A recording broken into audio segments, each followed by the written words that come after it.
Hello again, friends. I am the Chris who plays games, playing retro games every Monday at 9:15, and whatever I feel like doing every Friday at 9:15. Today, this Friday, we're going to be doing coloring, because adults can color too, and because I'm still sick, and because I haven't had a time for a while where I haven't been doing something else that I was really thinking about. So, this is going to be a chill stream. We're going to have some nice, relaxing music in the background, and we're going to color in our coloring book, because that's just the way I want to play it. I hope everyone is going to have a good holiday here.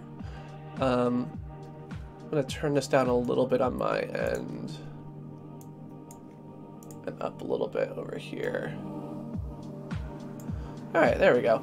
I just want to give you all a heads up that I am still sick, which means that occasionally I'm going to be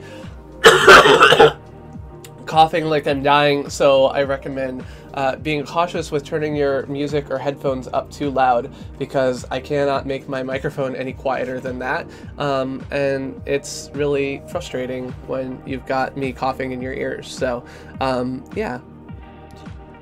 But yeah, we're just going to be coloring in this nice coloring book. This is Secret Garden by Johanna Basford, an inky treasure hunt and coloring book. Welcome to the stream, everybody. Welcome Yugi, welcome Supermodel and James and Jeff and Leif and anyone else who's out there. I hope you've all had a lovely week, better than mine, where I've spent the entire week ridiculously sick. I actually went to the doctor on Wednesday, which I almost never do because I usually don't stay sick for very long.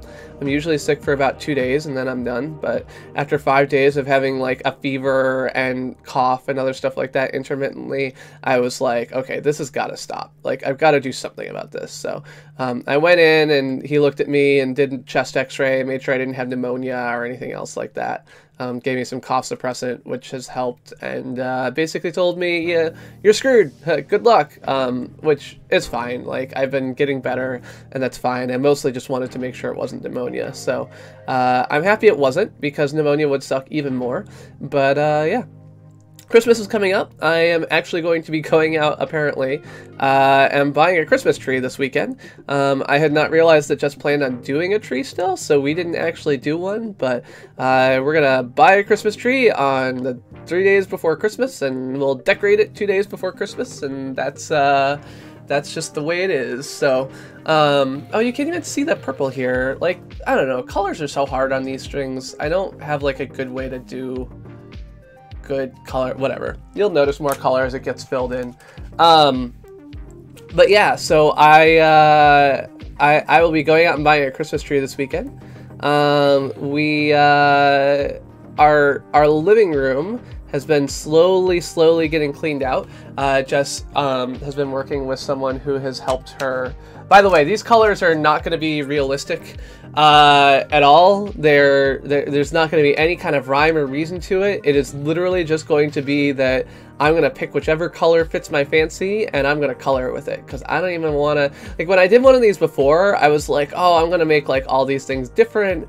At this point, I'm just gonna like match them all up. And you know, so one thing that's interesting, which they've now proved with computers, I guess, is the 4-color theorem. The 4-color theorem says that you can color in any map, and no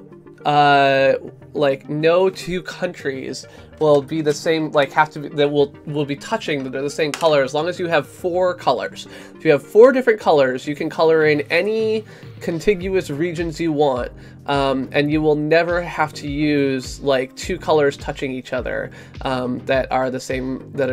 And like, this feels really wrong to me. It feels to me like you should be able to craft a map that has that is a counter to that. And I have spent, like, despite knowing that this thing has been proven and that everyone knows that this is true, like, I have spent a lot of time like trying to construct maps in my head that you cannot color in with 4 colors. So if I just took 4 colored pencils, I would be able to color in this entire thing without like touching, like 2 of the same colors touching each other, which is kind of a cool thing to think about. Like, no matter what, like this picture, no matter what, like you could color in anything so long as you have 4 different colors, and you'd never have to have 2 of the same color touch each other, no matter what the picture looks like. And that's kind of amazing to me. Yeah. So yes, this is an adult coloring book. They have them. You know, it really the trend really started with mental, like as sort of, I think, a mental health thing. So mandalas are kind of these just like pattern books, and have been used in a lot of the mental health kind of community, like art therapy type stuff for a long time. And a lot of that is like bullshit, especially at like mental hospitals. But some of it is like really actually helpful for people to be able to just do like a nice, calm, relaxing, you know, thing. And so I definitely have a you know, friend of mine who was a big person on the adult coloring books, and now they're everywhere. Now everyone's got them because, you know, the world has gone completely mad, and so we no longer have anything resembling a sensible world to live in, and so now all the grown-ups are like, I can color. It's great. Paint my numbers with pencils. That's right. And these Prismacolors were actually Alicia's back when she lived here. Sorry, Aurora asked a question. Are trees more expensive now or less expensive? They're the same. At least around here, they don't change the price at all on the ones that they have, but they're really not that expensive anyway. Like, I don't know, we pay like $30-$40 for a tree, so it's not like it's that big of a deal. Yeah, I'm a little bit disappointed that there's not more color here, so but it looks better with my eyes than it does on your screen. Part of that is actually probably the white balance is off because the camera doesn't have enough to look at. I wonder if I put something like white here, if it would change like a little bit. Nope, not really. I probably could have messed with it, but again, I've been sick. This was just kind of I was like, what game should I play? And then like a friend of mine came over and was just like hanging out in my office for a little bit, and he's like, hey, you have like a coloring book. And I was like, oh yeah, I haven't colored for a while. Like I should do that. So yeah, and I got a lot of colors here. I got like 2 whole trays of colors that we can use. So yeah. So I have way more than 4 colors, so I don't have to worry about trying to prove the 4-color theorem here tonight. But yeah, so by us, they don't change in price, but they're also like not expensive. So we've been going to the same place for the past, I don't know, like 8 years whenever we get a tree. We don't get a tree every year because we don't always end up doing Christmas at our house. So we are, my parents are in Illinois, and historically, Jess's parents have been in New Hampshire, and then of course the girls have their biological dad who lives in New Hampshire as well, and so it wouldn't always be that we would have Christmas time that we would do with them, so we didn't always end up, you know, doing that kind of thing, and usually if we're not going to be home for Christmas, we don't bother with a tree. But this year we are going to be doing a tree, which I did not know until today. So we'll be going out and doing that. I cleaned out enough of the living room to let us do that, which is good. Yeah. And this is one of the benefits of, yeah. So, yeah, so Christmas is coming up. We're going to be doing Christmas dinner. I guess I'm cooking a goose again. Which is another thing that I was not really planning on doing, but Jess is like, nope, we're doing goose. And I'm like, all right. So I've actually cooked a goose before. Those of you who are longtime residents of the live stream will have actually seen video of the goose preparation stuff that I did, which I never really finished and published, I don't think.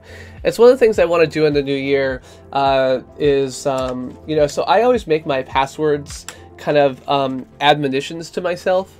Not my secure passwords that I care about, but like on my computer password, which I don't really care who logs into my computer, but I make my passwords like phrases that I should remember or things. And so like my password used to be, you know, YTG fan forever, with characters and other things like that, because, you know, I still believe in secure passwords, but now it is make a video every day. And I have had that password for the past like couple months, but I have not been living up to that promise. And it's something that I want to do in the new year, is make a video every day. Just something, go ahead and produce something. And I'm not going to succeed, but if I don't make that a goal, I'm not even going to try. and I've got a lot of like half-completed ideas, like, you know, 30-second clips. I mean, you all saw the SimCity clip that I published to Twitter, or you might have seen the SimCity clip I published to Twitter where I had a nuclear meltdown, right? And so like that's just a cute little clip. It's 2 minutes rather than my stupid, you know, hour-long VODs that no one will watch of my live streams. And you know, it's a nice little thing to add in and think about, like, let me produce something that might make people smile. And so, you know, me in a blonde wig, completely having my town melt down because of a nuclear meltdown, it made me smile. Like, even rewatching it later, I just, like, cracked the fuck up at it. But I don't have not typically, like, taken those highlights and pulled them out. You know, I've got 75 different CPG rants that I have recorded, only 27 of which I've published. I want to, yeah, so, our lease actually has provisions in it for when we have to get rid of our tree, which Jess and I believe is likely because, like, so our landlady, I mean, we live in Cambridge, and Cambridge is a student town, and so most of the people who rent houses around here are students, and students are notoriously idiots. They're just dumb. Like, undergrads are dumb. They do dumb things. But our lease has a provision in it that says our tree has to go out, you know, while the city is still doing tree pickup, which is like through January or something like that. And my imagination, and my landlady is kind of deathly afraid of fire. Like, it's like unreasonable the level to which she's afraid of fire. There's also provisions in our lease that aren't legal, by the way, but whatever, about like not having candles and so on and so forth. And so, like, I understand this, like, from her. I'm not surprised by it. But probably some grad student at some point was like, you know what I'm gonna do? I'm gonna get a Christmas tree, and we're just gonna keep it until, like, March. At which point it is a fire hazard. Like, Christmas trees are, like, a huge fire hazard once they get dried out. And you can't keep a Christmas tree alive with water alone for 3 months. So she probably, like, saw someone putting out this, like, totally dry, like, tinder Christmas tree in March at some point, and was like, oh my god, like, and just wrote it into the lease that you have to get rid of your Christmas tree earlier. Which is one of those things that's always just amused us. We have these, like, 14 addendum points to our lease, none of which are legal, but whatever, about what you can and can't do, and that's one of them. So, fake trees are fine. I'm talking about real trees, Jeff. Don't be silly. Anyway, hello, Red Ranger. Good to see you, my friend. Good to see you. Yeah. So it's been an interesting week in politics. Trump decided that he was going to accept a budget deal without any funding for his stupid border wall. And then Ann Coulter made fun of him on Fox News, and then he decided he wasn't going to accept a deal without a border wall. So we now live in the era of presidential fiat by tweet, as well as the era of Fox News hosts have tremendous power to influence the government. So as of now, as of midnight, the government is officially, portions of it at least, run out of money and have to shut down. Shutdowns are interesting, apparently. I was just reading from hurricane researchers. So the government has a list of essential services that are funded during a shutdown. They're funded only via, like, weird ways, so they're not, like, just automatically get paid, but there's these emergency services that have to be provided. And one of them, of course, is hurricane tracking, right? You don't want people to not be able to track hurricanes when they're coming in, so this is, like, a crucial service that gets funded when the government is shut down. The problem is that the government shutdown rules say that anyone who is an essential employee is expected to be at work for the entire duration of the shutdown. This counts even if you were, like, previously on leave, because of course it's an emergency service. It's a crucial service, so if it's going to be funded, you know, you've got to have people there working, which means that a bunch of meteorologists who had Christmas Day off are now required to come in and work on Christmas Day, even though there's no hurricanes currently going on, because the government is shut down and they are, you know, emergency services workers, and so it is illegal for them to not come in and do their job when they are, you know, when the government is shut down. Which is just exactly the kind of thing that you would expect from a type of regulation that was clearly not written with this type of thing in mind. and it is just absolutely, you know, terrible. Yeah, no, I mean, so I can't link, you can link to my other channel, Jeff. I can't link to my other channel at the moment. You commented on it. My keyboard's over here right now, so I can't easily type. And navigating to my other channel via mouse alone would be fine, except then once I got there, I wouldn't be able to, like, copy-paste the link for you, because I don't know how to copy-paste a link without a keyboard. I'm gonna give 2 of these leaves blue because I feel like it. So yeah, so like there are these essential services, which is not all of anything, but it's like emergency responders and hurricane meteorologists who have to come in and work on Christmas, even though there's no hurricanes, because realistically, no one has like spent a shit ton of time making the how the government works in a shutdown like laws better, because guess what? You're just not supposed to shut down the government. But of course, the government has shut down 3 times this year alone because Republicans realistically cannot govern. Despite having control of the White House and both houses of Congress, they have not figured out how to make a single deal with anybody, with themselves even. Like, this is again, like, there was a deal that was going to go through the House that Trump said he would sign, and then he watched Fox and Friends, and they made fun of him, and he's like, fuck it, I'm not signing it. And it's just terrible that our government is run by, like, Fox and Friends, that Fox News has such massive impact on our overall economy, our overall country. Like, the stock market dropped like 4% today, and that's going to impact a whole shit ton of people. Like, I am going to be paid, you know, I don't know, $1,000 less this month because, like, Trump decided to shut down the government, because a big chunk of my pay is in stock that, you know, is Google stock, and Google stock is down, you know, 3% today, so I'm going to lose a bunch of money. All because, like, he got made fun of on Fox News. It's a terrible thing. And it's not, and that, like, and for me, fine, whatever. Like, nobody's gonna be upset that I get, you know, N,000 instead of N plus 1,000 or whatever, right? Like, that's not a big deal. But the people who are stuck working because, like, and not getting paid, or not getting paid, like, not working and not getting paid. Like, it's Christmas time. People are gonna have bills come in January, and in theory, those people get paid for their time, but the government stays shut down for a week or two. Like, they're not gonna be able to pay rent. They're not gonna be able to pay this. And, like, when asked about this, some senator, like, dickhead GOP senator, was like, oh, don't worry about it, they'll get paid eventually. Like, and it's not like there's anybody who lives paycheck to paycheck. It's like, you fucking dingbat, there are 57% of this country lives paycheck to paycheck. Like, it is not the case that everyone just has money that they can live on. Like, lots of people, if their next paycheck did not come, would not be able to pay rent, and would become, like, evicted, would have overdraft fees, would have all of these things happen. So yeah, Jeff, for Google, it automatically sells for me, because it's the only way that I can avoid dealing with insider trading stuff. So I just sell it, and then, like, it gets reinvested as money in other funds. So, like, it's like holding it and trying to time the market is a fool's errand. Every time I get a stock that vests, I sell it and I put it in a mutual fund.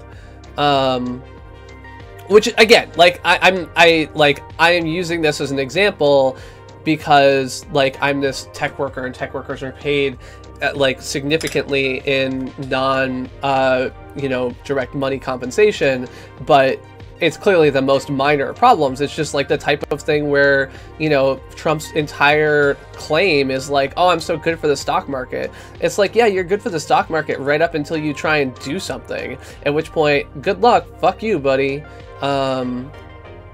So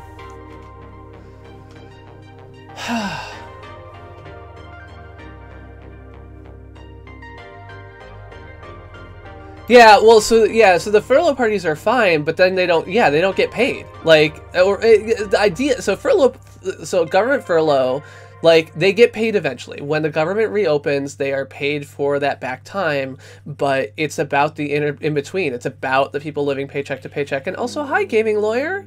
Happy Christmas. I hope your planned move is going well and everything is going well with you, because I know that moving is the most terrible thing ever. I can only move like every several years because every time I move, I say I'm never going to move again. So I have to wait a while until I am convinced that like moving again is an acceptable approach to solve a problem. I hate moving with a passion. And yeah, like, so here's the thing though, like, we need the government. I mean, conservatives think all kinds of things, right? Like, we cannot, like, GOP and conservative, why do people keep voting for these people? I don't understand.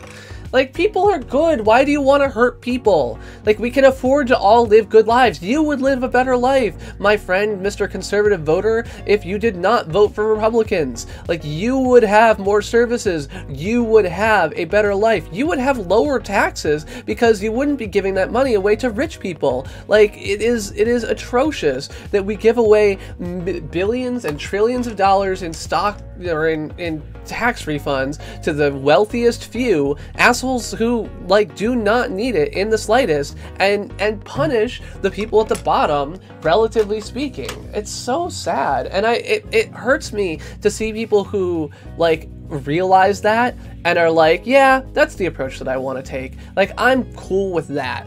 Oh no, I'm sorry, gaming lawyer. Well, you're welcome to get into it if you want to, but you don't have to if you don't want to. I am always here as an ear, but I also know that sometimes I'm like, oh my god, this is the worst thing ever. So, you know that I love you, and if there's anything that I can do to make your life easier, I would be happy to. But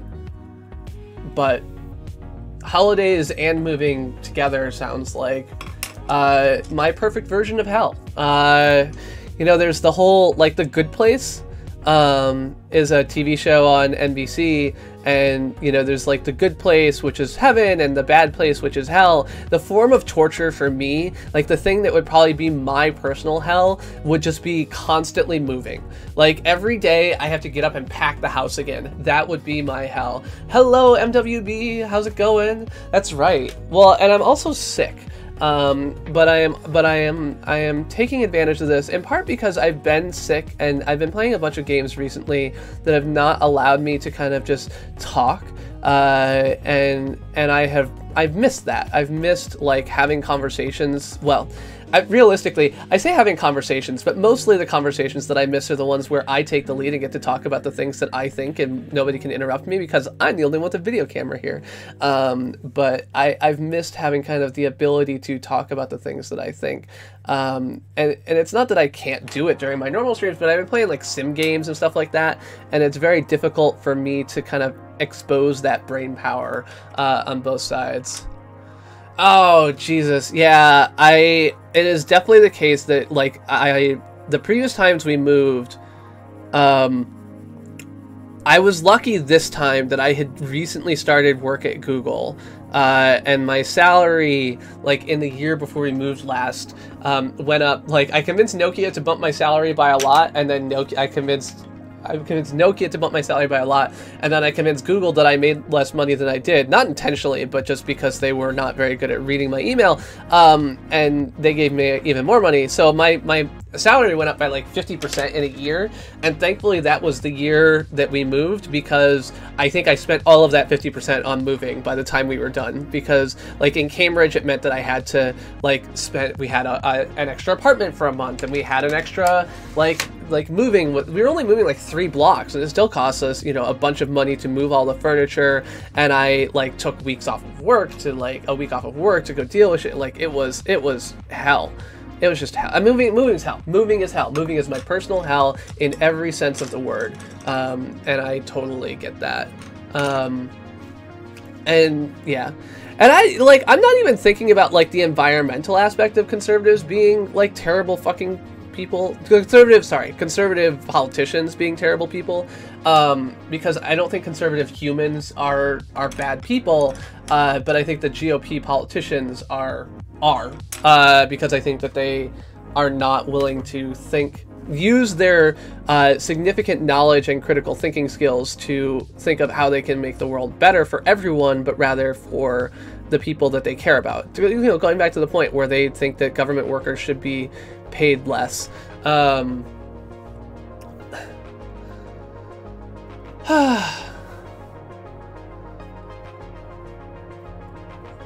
Yeah, I mean, well, and I totally support, like, not, like, paying for the wall, paying billions for the wall that Trump said Mexico would pay for, paying billions for the wall, because I think that, like, it's a bad idea, right? Like, you do not want to give in to him on this, and he said, I own this, like, I will gladly shut down the government, were his words, not a week and a half ago, or 2 weeks ago. And so, like, yeah, it's just fucking sad. It's sad. Why, dude? And it's just because he feels, like, made fun of. It has nothing to do with a principled position, because Trump doesn't have a principled bone in his body. It is all entirely about, like, him being afraid of looking bad in front of somebody or other. Like, that's all the entire thing is. Look at all those colors now. It's looking better now. Yeah, it's all a spectacle. Also, like, I think I've blocked Trump on Twitter, so I mostly don't see the things that he tweets, unless someone, like, screenshots them or something like that. But I guess he tweeted, like, about how the wall will have steel slats with, like a picture of these steel slats, and I'd seen all these steel slat jokes, and I didn't know where they were coming from. And now I do. They're from Trump being a fucking idiot about his stupid wall. So yay for that, I guess. I don't fucking know. And then also, like, him singing the Green Acres theme song is with whoever, like, the person from The Nanny, I think, was definitely a that's a thing. When he was signing the Farm Bill yesterday, that was his tweet, was his performance at the 2006 Emmys, where he sang the Green Acres theme song, and someone said, like, this has absolutely ruined the Green Acres theme song for me. Like, another of my favorite things has been ruined by Trump. And I get that. I definitely think that that's a reasonable perspective. But yeah, so it's just, so angering. So yeah, Trump is a douche. He is planning to, like, massively defund, like, he was trying to get the Farm Bill to defund. So the Farm Bill is where we fund food stamps, SNAP, right? Some kind of nutritional program. Food stamps is maybe not the right word for it anymore, but, like, in general, food aid for those who need food aid, which is a wide variety of, you know, kids who are on free lunch programs, and it's you know, single moms who have lost their jobs, and it's, you know, people who can't afford to eat, getting some benefits so that hopefully, you know, people stay alive, right? Like, SNAP is not, it doesn't cover, like, a whole class. Like, you can't buy juice or something. I don't know, the whole thing is stupid. But yeah, like, it's subsistence money that you can buy certain things with, and Trump just wants to kill it, and he wanted to kill it in the Farm Bill, and he couldn't, so now he's, like, trying via executive fiat to, like, kill it again. So, like, and it's just, again, why do you hate people so much? Why is it, like, you know that the government can afford these things because the government was spending the money on these things, and, like, the excuse, of course, is, like, now we've got all this debt, and this is fucking, like, Paul Ryan retiring this week and being like, oh, like, the saddest thing in my career is that we couldn't rein in the debt, and you know, it'll be definitely, like, the thing I'll look back on the most as, like, you know, that we couldn't clean up the debt problem. It's like, you caused the debt problem, you nincompoop. Like, every step of the way, your entire goal was to rack up the debt, to give money back to yourself and other people like you. The rich white boys of Wisconsin love you because guess what? They're their pocket man to give them back whatever the fuck they want. And you're gonna sit here and be like, oh, I'm so sad that we couldn't put together the debt. Oh, fuck you, my man. Fuck you. You are the problem. And for you to come out here and be like, I just can't believe that we couldn't deal with that, we couldn't get together and do some bipartisan bullshit chicanery, it's like, you're just sad that you couldn't kill more people by defunding the programs they depend on for living, you fucking jackass. Not that I am, you know, in any case, a thing. Yeah, Obamacare lost a court decision. It's a ridiculous court decision. Even the people who are cheering for, like, Obamacare to go away are like, whoa, dude, that was way, way too much. You know, a judge was like, oh, this, you know, the individual mandate was, you know, not severable from the rest of what Obamacare was as legislation, and that's such a fucking out there thing. It is ridiculously beyond any standard set by a judiciary, and he just went ahead and did it. Good on you, man. So that's one that won't hold up, even with, you know, ridiculous court stacking by conservatives. No one believes that if, like, this is so central to the entire Obamacare legislation that it's not severable. Like, that's fucking ridiculous. So good job on that decision.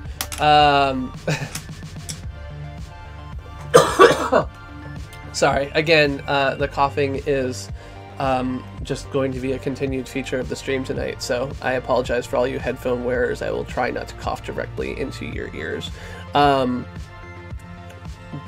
no promises. Yeah, pulling out of Yemen, right? Or not Yemen.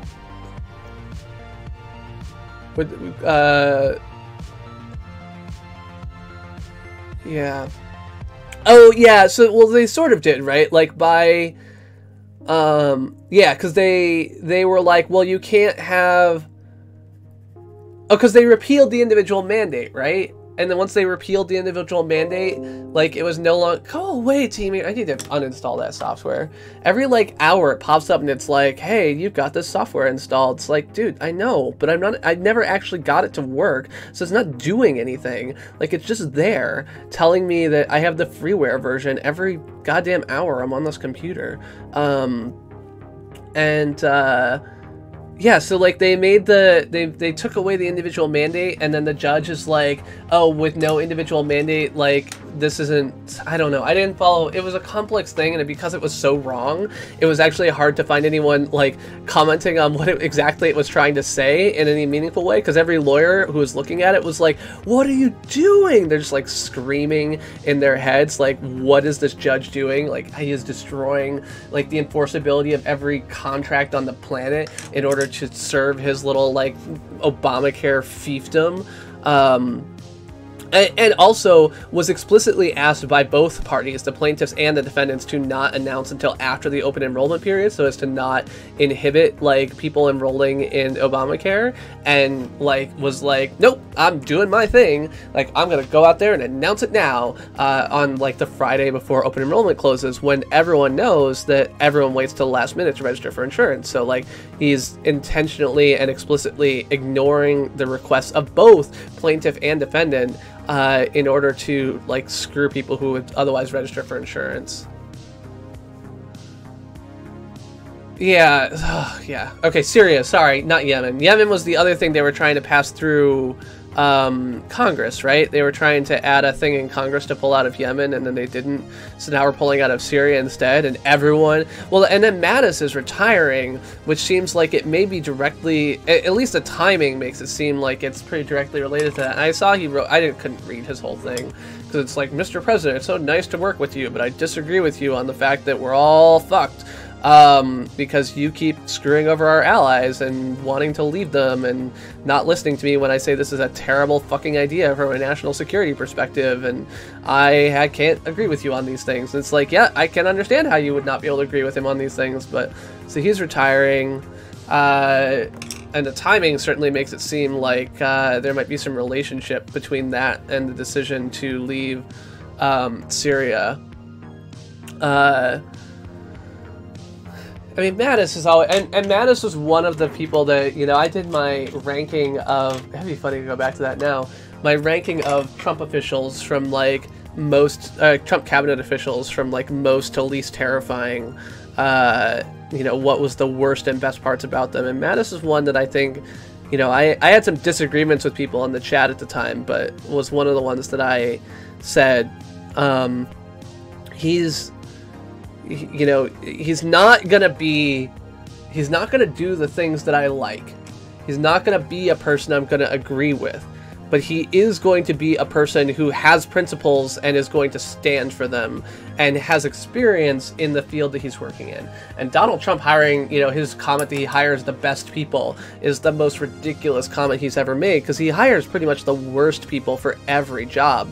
But, you know, he definitely did,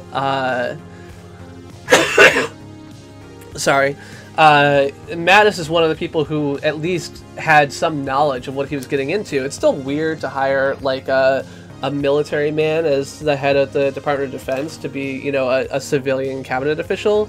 But at least, you know, the man was like, had experience, and, you know, he's a sane pick.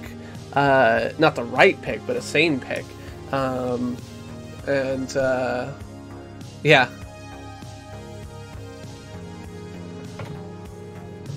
Yeah, so we want to pull out of Yemen, and they fucked that over in Congress. And we don't want to pull out of Syria, but Trump is going to do that, presumably because Russia said so. And so we're going to get, you know, do whatever Putin says on that front, because that's the way we are now. And yeah, it is very clear. And it was clear from the very beginning. I mean, Mattis was literally, like, his nickname was Mad Dog Mattis, and everyone was like, but you and Trump aren't going to agree on anything. And that was, like, true. They clashed heads at the very, very beginning, you know, very, very early on. I think over nuclear or something like that. And Trump got very upset at the time. It was reported at the time. I mean, every day there's a story about some Trump official like being pissed off or leaving or whatever. But even early in 2017, pretty much immediately, Mattis came in and was just like, dude, stop. Like, stop doing the things you're doing. We've gotta, like, get this shit together. And was trying to, you know, tamp some of the worst bullshit down, with little effectiveness. But, you know, I don't know. It's hard to say, right? It's always hard to say how much effectiveness there is, because, like, what would have happened if he had, like, a yes man in that position? What would have happened differently if we had someone who was just saying yes to Trump? Would we have already had nuclear war with Korea? Would we have already had, like, some of these things? Like, some of these norms that were established early on in the administration, they may actually be the things holding us together. And my kind of poo-pooing how much influence they've had is unreasonable, but you know, it's a thing. Take care, gaming lawyer. I hope everything goes better from here on out. And moving's terrible, but I hope you have a good Christmas at least. And yeah, take care, man. And of course, continue to listen to me ranting and raving as I listen to this calming background music. I'm sure it will help you sleep. No, I feel better, dude.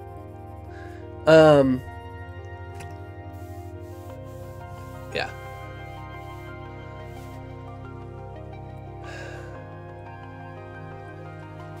Yeah, the border deployment is another one of those. Oh yeah, and there's still people down at there's still 5,000 troops or something down at the border for that stupid caravan thing, aren't there? Like, what is I don't even know. Like, there's so many bad things happening all at once. So many bad things happening all at once. And I don't even get into, like, the Mueller investigation and, like, what is the current status on that. Like, there's just so many things. You can't keep track of it all. You know, there's always there was a lot of commentary early on in the administration. It was like, you know, don't let all of this shit become normal. But it has become normal, because what else can you do? You cannot live your entire life on constant alert. Like, that is not a possible way to live. You have to stop. Like, you have to live your life. And this is something that we know in, like, software development and computer programming stuff too, is like people will live their lives on high alert, you know, 24, you know, 100-hour work weeks and shit like that. And at crunch time, like, this shit happens. Like, bad planning always happens on every project. It's never something to be proud of, but it always happens. And, you know, like,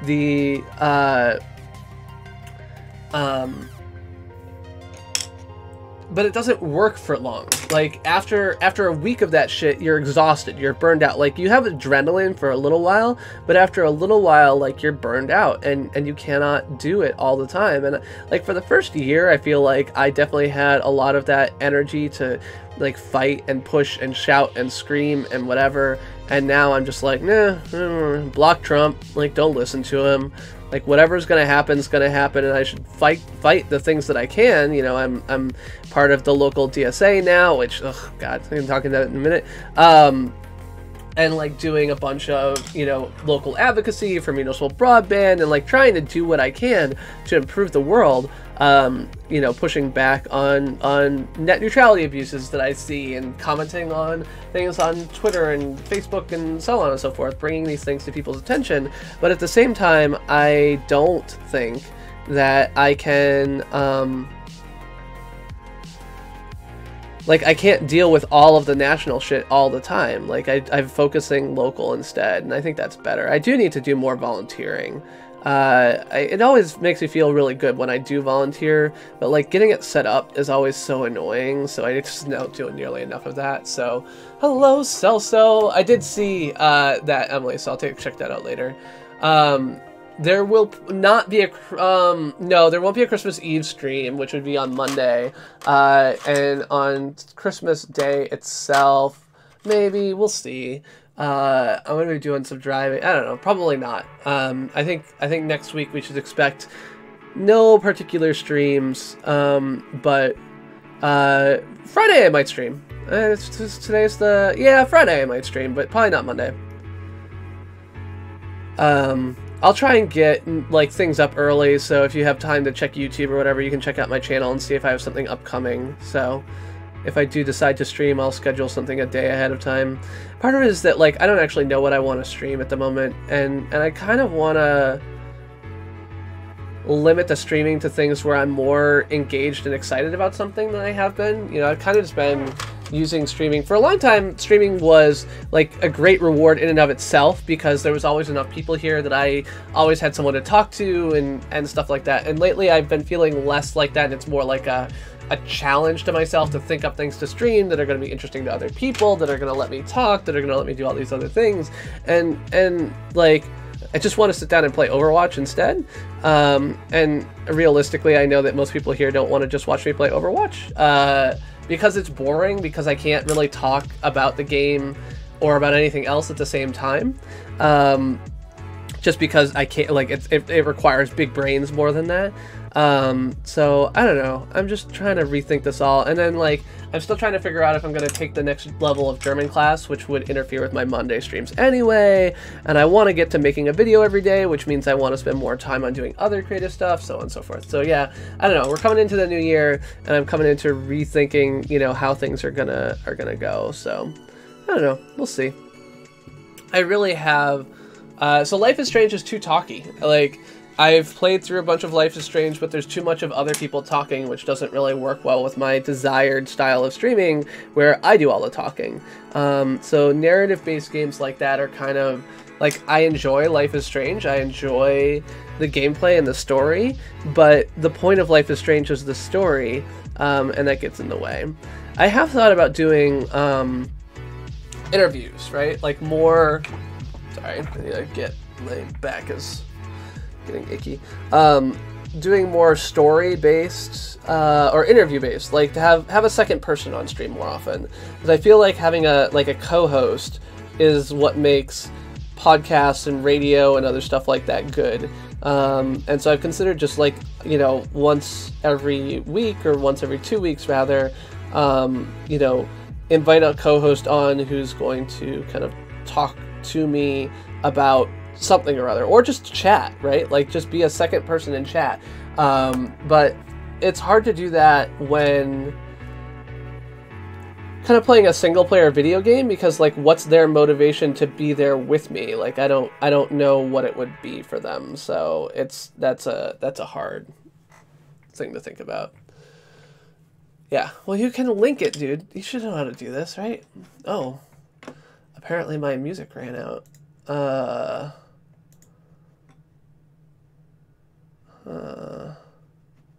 Go on to the next song. Alright, there's a new tab. YouTube. Let's click on this, switch account. Christopher R. Schmidt. Click on the linky dinky. Copy link address, right click. Oh, there you go. Oh, except I switched to me and I'm not a moderator on my own channel because it's a different account, so I can't paste links. Oh, you don't have a computer at all? I didn't know that. I'm sorry. I was being unreasonable. Okay, yeah, so there's me. And getting a link on mobile is stupidly hard. I tried to do that a couple times recently and been like, ugh, everything about this sucks. Used to be easier, but everything used to be easier, and then computers get harder. I was talking to somebody recently who was like, you know, talking about how it used to be that they hated how restaurant websites were so unnavigable because they had like scanned PDF menus with no text in them or anything else like that.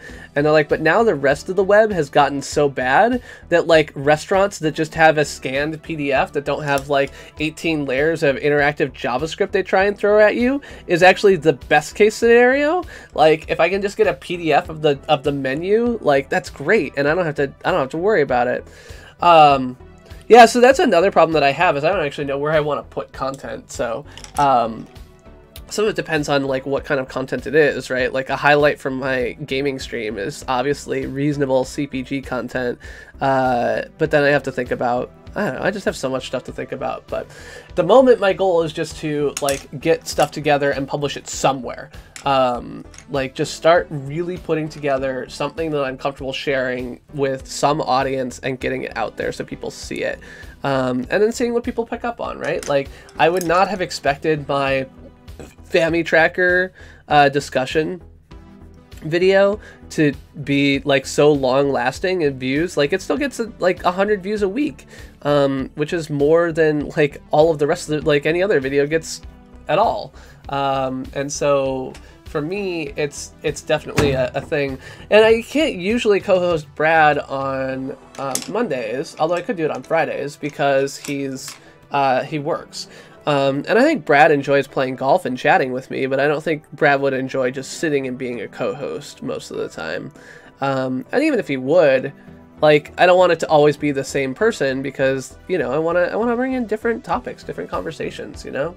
I want to bring in different perspectives and ideas, and I want to engage with people who don't think exactly like me. And Brad and I disagree on a small number of things, like whether Bernie Sanders should just go away. But other than that, we're pretty much two peas in a pod.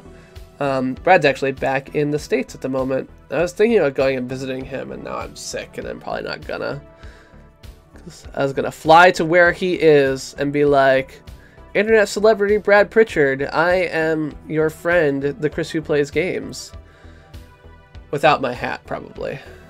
Although, I guess if I wore my hat, he'd probably recognize me if he picked me up at the airport or something. But yeah, with me being sick all week, I've gotten like very little done at work, and I'm kind of going stir crazy because I haven't gone anywhere. I could, yeah. Well, and this is definitely something where my brother actually asked me like, what should I get you for Christmas? And I said, you know, realistically, like anything that I can do that's kind of crafty, creative stuff on stream, like would be great as far as I'm concerned. I think that like, I really enjoy the Lego stream. I enjoy the coloring. I enjoy these things. And I think that like more of that would be interesting. I did look around at kind of other Lego stuff, but I was trying to find like, I want like a 500 piece Lego kit, and it feels like they're all like 100 or like 1500, because the 1969 pieces in the Saturn V was definitely too long for my desired level of commitment. I want like half that commitment. And part of it, of course, is that I would be better at putting together Legos after a while, but part of it is also just that streaming something takes longer. So I want like more medium-sized Lego kits, and there just aren't a lot that were in that are interesting, to me at least. So I don't know. I know there's a couple of Lego Overwatch things, which I might look at, especially because at the moment I'm obsessed with Overwatch. Alright, sit back. Oh. Oh. Sorry. Yeah, look at all the pretty colors. It's all colorful. Looks a little bit better now that there's more color there. Just that the first little bit here is like just kind of looks dull compared to what I want it to look like, but with more colors it's looking a little bit better. Yeah, so but yeah, some more crafty, creative stuff is something that I could think about doing. Some of that could also be not just... so one of the things that I was thinking about doing is... So a friend of mine named Skylar actually wrote a book called Mapping Hacks. At this point, it's, oh God, 15 years old or something like that. But it's one of the books that I really enjoyed. And it's basically how to do a lot of things that, like, now, there's always, like, silly web tricks that are like, oh, like, put your state over... Alaska and see how big it would look, or your state over, you know, Africa and see how big it would look, like comparison of size, because the Mercator projection like totally throws things off. And Mapping Hacks was kind of how to write the software to do that before like Google Maps existed, before there were these web mapping JavaScript APIs that everyone just used for these things. There were all these like manual hacks that involved like server-side code, and I'm kind of curious if you were to take these hacks from 15 years ago and like try and do them today. Like two things, like one, would the techniques that worked then still work today? Like, is that actually an approach that you can use? And second of all, like, what would the modern equivalent of them look like? Like, if you wanted to do a hack like XYZ that it shows you, like, you know, adding distance calculations to your spreadsheet or something like that, like, what would that look like today? Yeah, so I've seen you do a couple of those, and I think that it's reasonable, but the reality is that I like the idea of building something and then still having it, right? I kind of like have destroyed my rocket a little bit, but like I've still got like my rocket sitting here, right? And I kind of like that. I'm like, this is a thing that I built, and it's like a big solid piece that like goes together, and I can like hold it and everything else like that. And this is like, I really like this. So I feel like the taking Legos apart feels like it would be sad to me. And so that's part of the problem that I have there, is the 3-in-1s. I'd be like, oh, I don't want to take it apart. I want to keep it all as one thing. So I don't know, because I had the same thought, because that was one of the things I came across, and I was like, oh, well, these are smaller, and they're like, you can build different things, but then I'm like, but then I have to take them apart. I don't know which one I want. I want all of it. I have to buy 3 kits so I can have like each of the builds complete. Hello, Mathros. Yeah, exactly. Yeah, so I've just been, I don't know. It's been a thing I've been thinking about. And I do enjoy, and so one thing I actually want to get back to is that I actually have, so one thing that's really nice, actually, having cleaned out the basement. Oh no, I colored something the same twice. Okay, well I'm gonna mix this up and color over this. Let's do some hash, and there we go. I'm gonna pretend we didn't put, I don't like having two of the same color next to each other. It feels wrong. Oh no, I lost it. I think it was this one. Yeah, it's close enough. But yeah, so I cleaned out the basement, and I actually have gone down there a couple times and cleaned it out a little bit more and stuff like that, and that's good. And then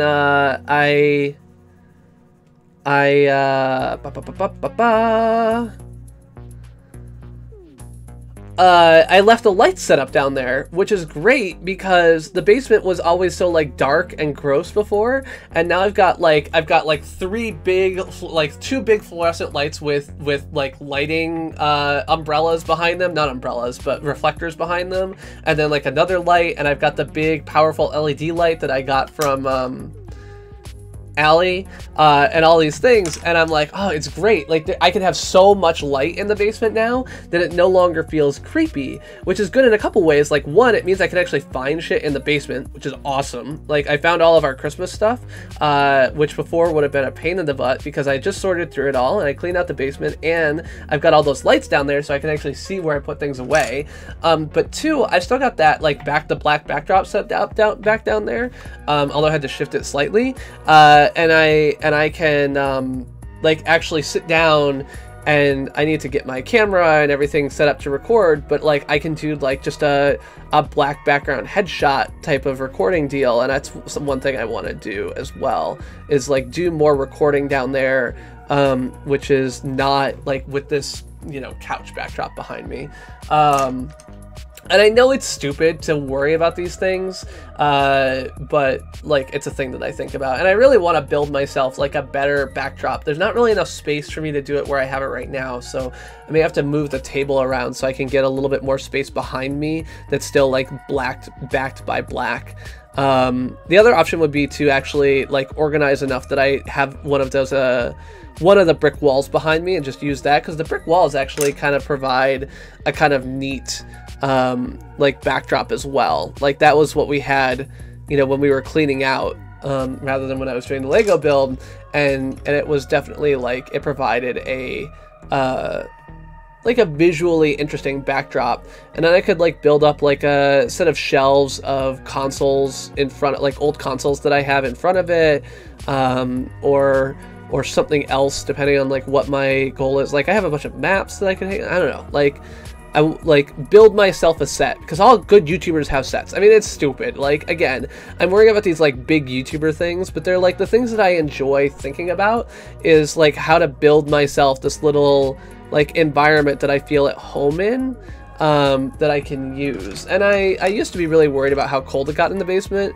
but I think realistically I'm less concerned about that now than I was before. So I may try and do some of that too. Maybe I'll even do some green screen. You know, I can do that too. One of the black, I have the black, the white, and the green screen backdrop all for that setup.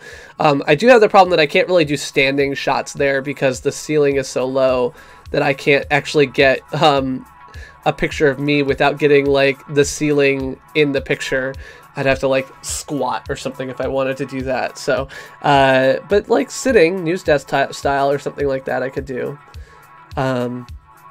I was actually watching a guy today who he's a coach of one of the like professional Overwatch teams, but before he was doing that was offering like coaching tips on YouTube for months.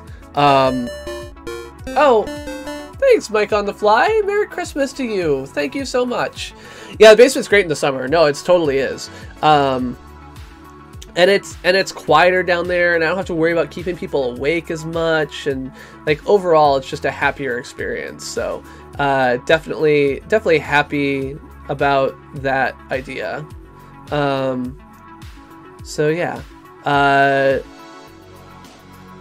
but I need to get in the habit of just making something every day and not allowing myself to get totally trapped in the mechanical bits, because that's what I always do. Is I'm like, oh, once I get the lighting set up, or once I get the good backdrop, or once I figure out how to use a green screen, or once I get the good, you know, whatever, like these things, like I will totally do it then. And it's like, but why not just do it now? Like, why not be creating today, even with the shitty backdrop? Because the reality is that if I was I created interesting content in front of bookcases, I created interesting content in front of everything, right? Like that's not what is going to limit me from doing what I want.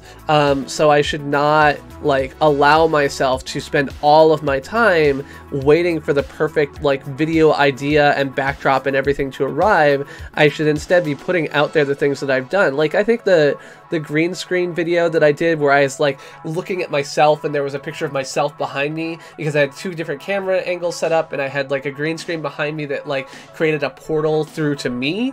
I think that's like, it ended up being like a cool little video.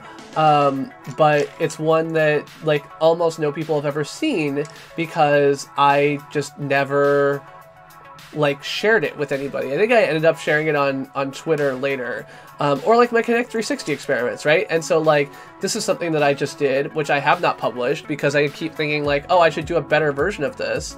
Let me see if I can do this and pause this, and I don't really care about me talking for the moment, and I'll click this button. And so like this is the space that I am currently in. Like this is my office. So I am sitting in this chair right here, right now. And the way that I built this is that I built it with the Microsoft Kinect. And so this video is me clicking through and kind of looking at my office. And so you can see here, like, that the roof behind me is angled, which most people didn't, I guess Brad didn't actually realize that this is like an angled roof behind me. And you can see, like, the pile of stuff that I have over in the corner. And you can see, like, the daybed over here.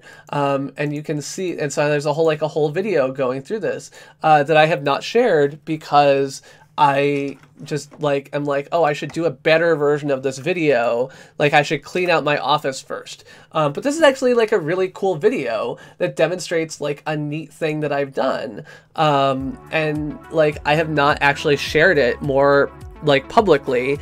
And it does a thing that I have not actually seen a lot of other people do, which is like rebuild a 3D construction of your streaming space using hardware that a lot of people basically already have. I had to buy like a $10 Xbox 360 AC adapter, but yeah, Brad can't go live from his current internet because Japan or China has been cracking down on VPN traffic, and so like he's had a lot of trouble trying to stream or even use the internet, and so he has not been able to be online.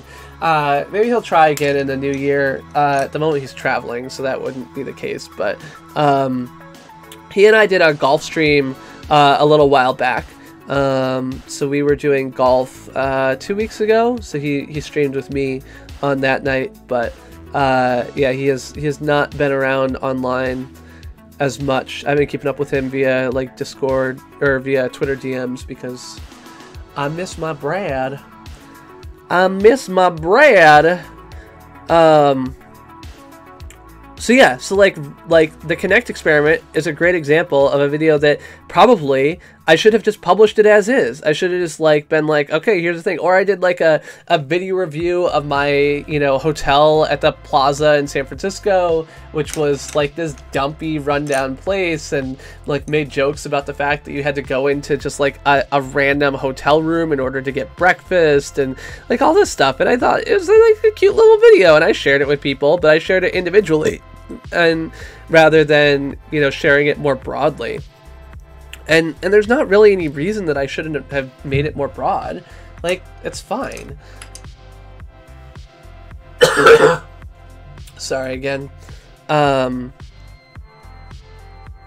So I need to get past the idea that being perfect is the right thing to do, because if I don't keep releasing shit, then I will just never ever get anything out of it. Like, sharing it with 4 people via direct messages does not really give me the same benefit. Like, I want to share more shit with the world, and I used to do better at this. Like, I used to create all this stuff, and I work on the open source team at Google now, so I could do this with more software stuff. Like, I need to make it so that like I don't actually know what I should do. I should just make a repository with like, you know, hacks for YouTube videos or whatever, and like get approval on it, and then I'll just check in whatever code I want to it. And like, you know, do more coding stuff that I share with the world. Like that should be a thing that I do. Make it open source. Now everyone can use it. Not that anybody would, but you know, it's nice to have it out there. I did check in my version of YouTube's Lounge feature. That is open source software, so if someone wanted to run my software, they could. Not that they should, because it's kind of specialized and requires a lot of setup stuffs for something which is really just the same as watchtogether.com. It does pretty much the same thing, only theirs supports way more services. As Brad points out, though, any domain that has the number 2 in it instead of the word 2 is, you know, morally dubious. Can't allow that kind of thing. I'm going to color this one in all the same color rather than giving it a center color. Just going to shade in this whole area here. Look at that. Look at that. We'll do some cross-hatching here to make sure that we don't get the pencil strokes all in one direction. One Direction, everyone's favorite band. Oh shit! I am so sorry. Thank you. Yeah, so this is the one I was coloring in. I made it all the same color. Thanks, Jeff. I'm sorry. I looked over it. I like it did not. I was like, that's weird. It looks different. Like, why does this look a little bit different at the moment? I have no idea. Whatever. Yeah, it's a chill synthwave mix is what I'm listening to. In case you hadn't figured that out. I'm glad Jeff is paying attention. Clearly, none of the rest of you are. No, I'm just kidding. If you're new, by the way, feel free to say hi. I'm a friendly dude, and I'm happy to talk about anything that you want to talk about, really. Beyond that, worker power in tech industry has been a rising topic. I recently attended a local meeting of the Tech Workers Coalition Boston division, where we talked about the Me Too movement and the women's walkout and how those two kind of go together.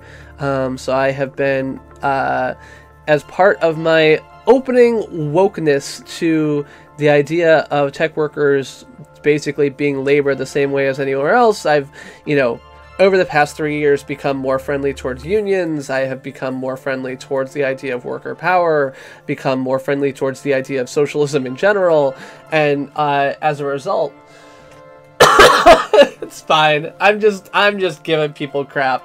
Like, the important part is that you listen to me. Like, if you don't watch me, that's fine, so long as you hear all the words I'm saying. But yeah, so, you know, Google has always had a tradition of employees having more clout than the average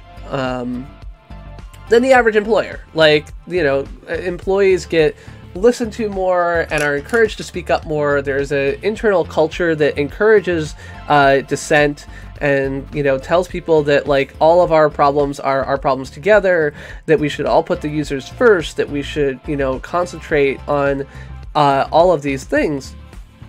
And so we really do have, like, a culture that encourages that. But it seems that recently, as Google has grown, its executives have kind of lost sight of some of that. And so we've had more difficulty, I think, during my entire tenure here. This has been kind of slowly creeping up, but more difficulty pushing back on decisions we don't like, more difficulty having a say in things we think are bad for users, more difficulty in, you know, kind of making sure we do the right thing. You know, whether that's do no evil or, you know, do slightly less evil than the next guy, you know, can be up to other people. But for us, I think it's been, you know, really frustrating to kind of see that slowly transition. And so I am happy to see some of the effect that Google's, like the walkout of Google, that worker solidarity with, you know, other striking workers, that, you know, working in the broader labor movement has kind of brought us into this more traditional labor fold and labor organizing fold in a way that I think is helpful. Yes.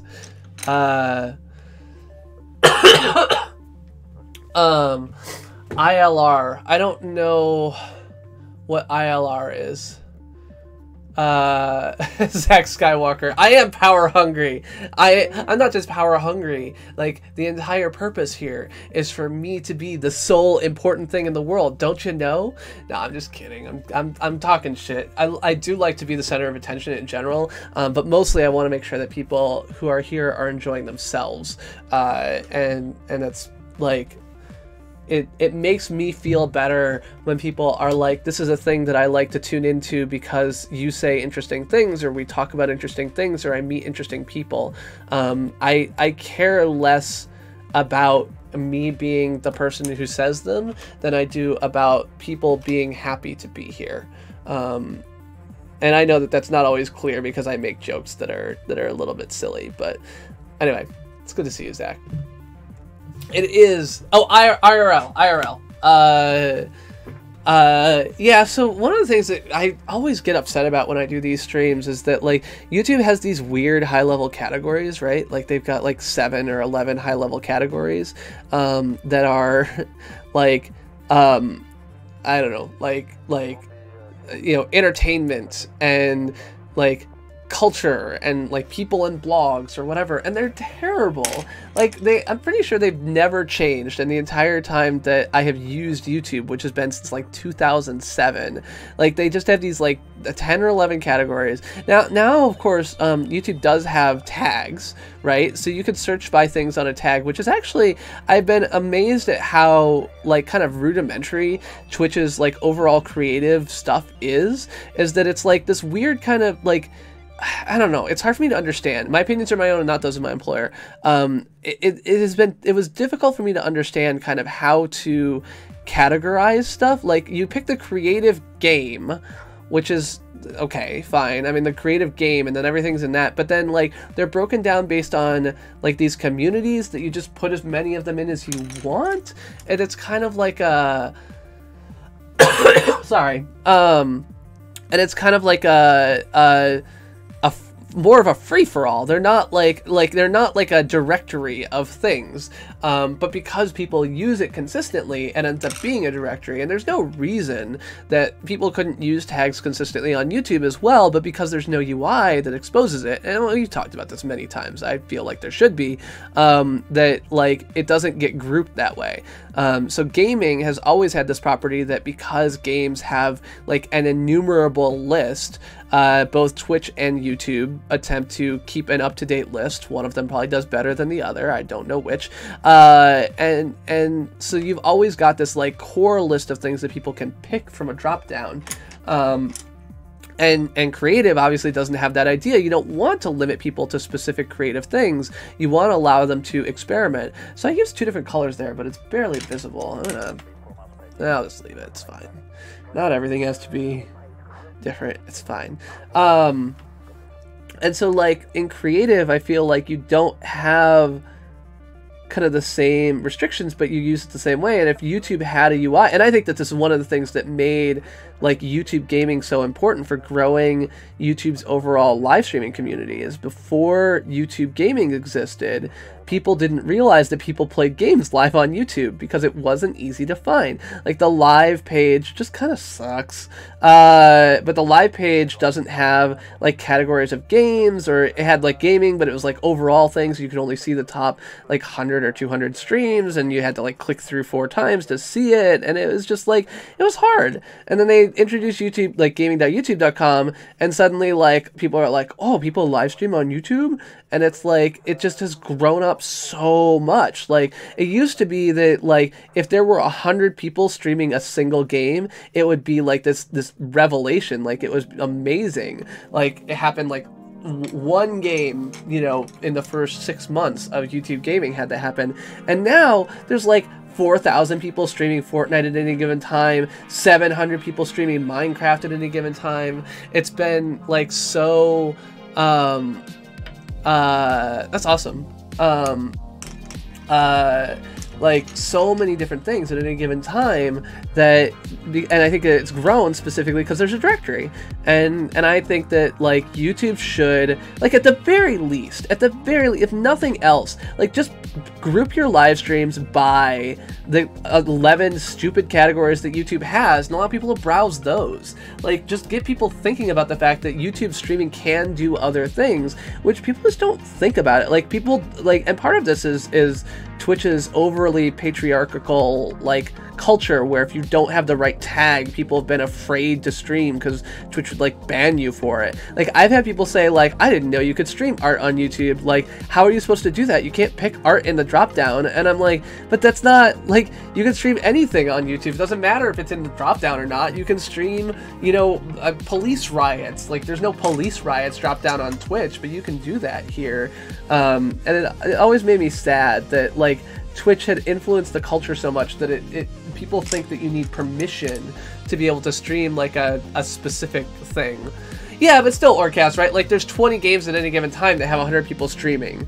Like, it's not, you know, or, like, it's, like, at the time when YouTube gaming started, there would not be more than 5 games with 20 people streaming them. Like, it's huge compared to how it was. It's grown up massively, and I think that literally, like, just having a game directory listing is what changed that. And I think that YouTube should absolutely do that for other things. It's not clear that they're investing in live in that way. Like, they're concentrating on getting people to do kind of, like, live vloggy stuff, because that's always been where I think YouTube's social bread and butter has been, because they've got like the webcam streams and other stuff like that, and trying to make it really easy to stream from your phone and blah, blah, blah.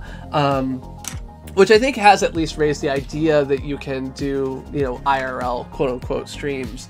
But it's still never going to be, unless YouTube like invests a lot in it, that people think of YouTube as the place to go to get creative stuff, because you can't browse it. If you can't browse something, it's not about the viewers finding it, because viewers never found anything via those browse pages anyway. They see everything on their recommendations page. But if you don't have browse, then the creators don't know. And again, like, this is a rant that I've had. I've given this rant so many times that, like, most people here could probably recite it by heart. But the creators need to be convinced that there is a platform and home for them on YouTube. The only way that will happen is if YouTube provides a browse interface. And of course, Twitch is very aggressively trying to make sure that, you know, by expanding their affiliate program, which they've done a great job with, but making it exclusive so you can't dual stream on both services at the same time, they're trying to make sure that they stay the home for that type of content, which is super smart for them. But, Celso, have a great night. I mean, it's like the gaming app had many problems, and the reality is that homepage discovery was an amazing boon for the YouTube gaming community. It as what allowed the YouTube gaming community, because they did a bunch of like marketing pushes in the early days of YouTube gaming, like in the first couple months, and people used it for a little while, and they're like, but why would I keep using this app when I want to browse YouTube? Like, I want to browse all this other stuff too. Like, it didn't pop. It never popped. And there was probably like a big, you know, secret plan that they had in mind of what they were going to do that, you know, maybe did or didn't work out. I don't know. But I do know that what it did was convince creators who talk to each other that, like, YouTube was a competitor, and they successfully did that. Like, you cannot say, like, you know, 3 years ago, it was a laughingstock. People said no one will ever stream on YouTube. And now there are thousands of people streaming games on YouTube all the time.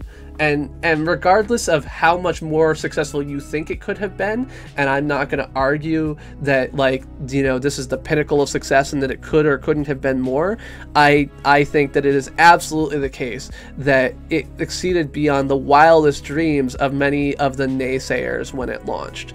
And I think realistically, like, it turned out that getting people to install another app was hard. And I think this is a mistake that YouTube Music is making too. I think YouTube Music is personally, I am not going to install the YouTube Music app. I will listen to music in the YouTube app. I am disappointed that it seems like, you know, there's that this may, you know, conflict with the Google Play Music direction in the future. You know, it's a thing. Hello, Foodereer. But yeah, it's the reality is that even when people got to YouTube gaming, they would not click through and browse games, which was a thing you could do, because, like, why would you do that? Like, I get this recommendation right here that's a cool video I want to watch. Like, why go browse a game directory when I got the cool videos right here? And I think that we should, like, there should be more done on YouTube to expose all kinds of different shelves that don't currently exist. I think there should be a small creator shelf that people with less than 10,000 subs who, you know, get featured, or a new creator shelf, like people who have, you know, more than 20 average views on a video but have started in the last 3 months. I think that there should be a, you know, like this featured creator, like rising creator on the rise or whatever stuff is, like, it's nice, but it's one person a week, and I think that that should be like something where it's another categorization that YouTube can offer you content based on. And I think that that's true. Like think about, like, you know, Netflix's excuse me, recommended for you, and think about, like, the recommended for you because you watched videos with a strong woman lead, you know, stuff that they did. Yeah, and I think that it's not, and this is one of the things that I always get into, is like, people are like, well, I did that, and I did too. Like, I loved browsing my games. In fact, what I oftentimes did is, like, if I go to, gaming, right? So I subscribe to a bunch of people, which is a thing. But if I go to gaming, like, I have all of these, like, collected games, and so I basically, at one point, I went and I collected every game that I had played at the time. And so oftentimes I would just come in when I wanted to watch somebody new, and I would just scroll through this list of, like, dozens of games that I had played, and, like, pick something out of this because this is what was interesting to me. So I would look for someone playing Binding of Isaac, or Donkey Kong Country 2, or Super Mario World. I love that we don't have a fucking icon for Super Mario World. Like, what the hell? My opinions are my own and not those of my employer. Or Keep Talking Nobody Explodes. Like, I love Keep Talking Nobody Explodes streams. I think they're awesome. And I don't know who this kid is playing with, like, if he's got somebody in the room or whatever, but, like, I think that this is a cool thing. So I should play more of that with people. Yeah, and this is why, like youtube.com/live, live dashboard. I gotta even go to the live page. Like, I've always thought the gaming.youtube.com/live page was great. Like, this is the rest of the live experience, and you get a bunch of, like, like, instrumental Christmas fireplace, and, like, you know, okay, so these are recommended for me, so ignore this for a second because I've watched a bunch of live and this is, like, something for me. But, like, Live Now Gaming, okay, great, like, here's 15 streams, and that's, like, it. And I guess I wouldn't even know that I can click on this, like, thing and see, like, this list of all these things, but even so, this is, like, the top 200 streams. It's not sorted by games, it's not sorted in any kind of categories. Like, you get sports, you get upcoming live streams, which are never interesting because they're not live now, and then you get these technology things, which are all just, like, loops of NASA stuff. They're not even, like, live, actually live. You know, animal cams, okay, fine. Now at least there's mobile live streams, so this is, like, what I was saying, like, mobile live streams with 600 people watching, like, that's not a thing that would have happened, like, a year ago. Like, that didn't happen. Like, that's not like a thing. But you can see here that, like, these mobile live streams have, like, a bunch of people watching, and there's, you know, dozens of them. There's not thousands. Like, I think that, you know, maybe there could be, but, like, each of these has hundreds of people watching them. Oh, each of these, like, top 20 streams has, like, hundreds of people watching, like, more than 100 people watching them. Like, that's cool. Actually, I bet they cut it off at 100 to not deal with, like, the stupid, like, kids with, like, 2 viewers who are, like, streaming themselves and whatever, right? But and then webcam streams, like, another similar thing that they've added. I guess not super heavily used because there's only 4 of them, but, you know, that's the broadcast directly from your computer, like, go live here thing. Like, these are cool extensions, but I want to have, like, these mobile live streams have, like, this should have, like, a cars thing, and I should be able to take that and, like, browse cars in the same way that if I go to, like, gaming.youtube.com/live, that I can browse games. That fucking giraffe, that's right. I love that you all know me so well. Yeah, so these are my collected games, which is not really interesting, but, like, like on the live page here, right? Which, ugh. Does this work? I don't know how these things work anymore. Yeah, so like hundreds of people playing like the top 7 games.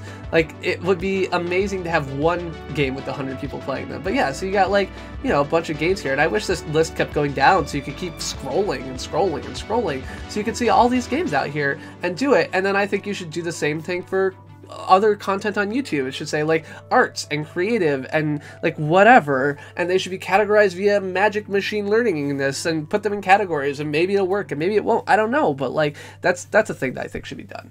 And this is a thing I actually wanted to do, is like take podcast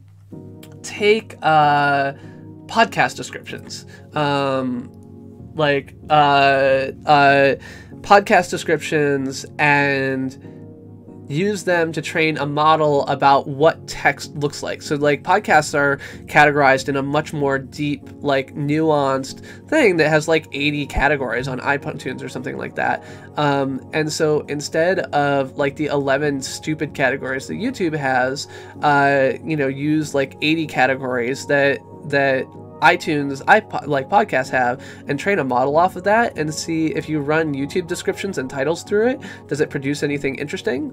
And my guess is it doesn't, because like YouTubers don't actually write nearly enough text into their descriptions. Like I didn't write enough text into this description, but usually I try and put like paragraphs. I copy paste from Wikipedia. Like I try and, like, I've written long stories about the thing that I'm talking about. Like I put paragraphs and paragraphs, and this is one of the reasons why like the whole adpocalypse thing was such a mess for so many people, is because they don't put any text in their description, and YouTube's like, what the hell is this shit?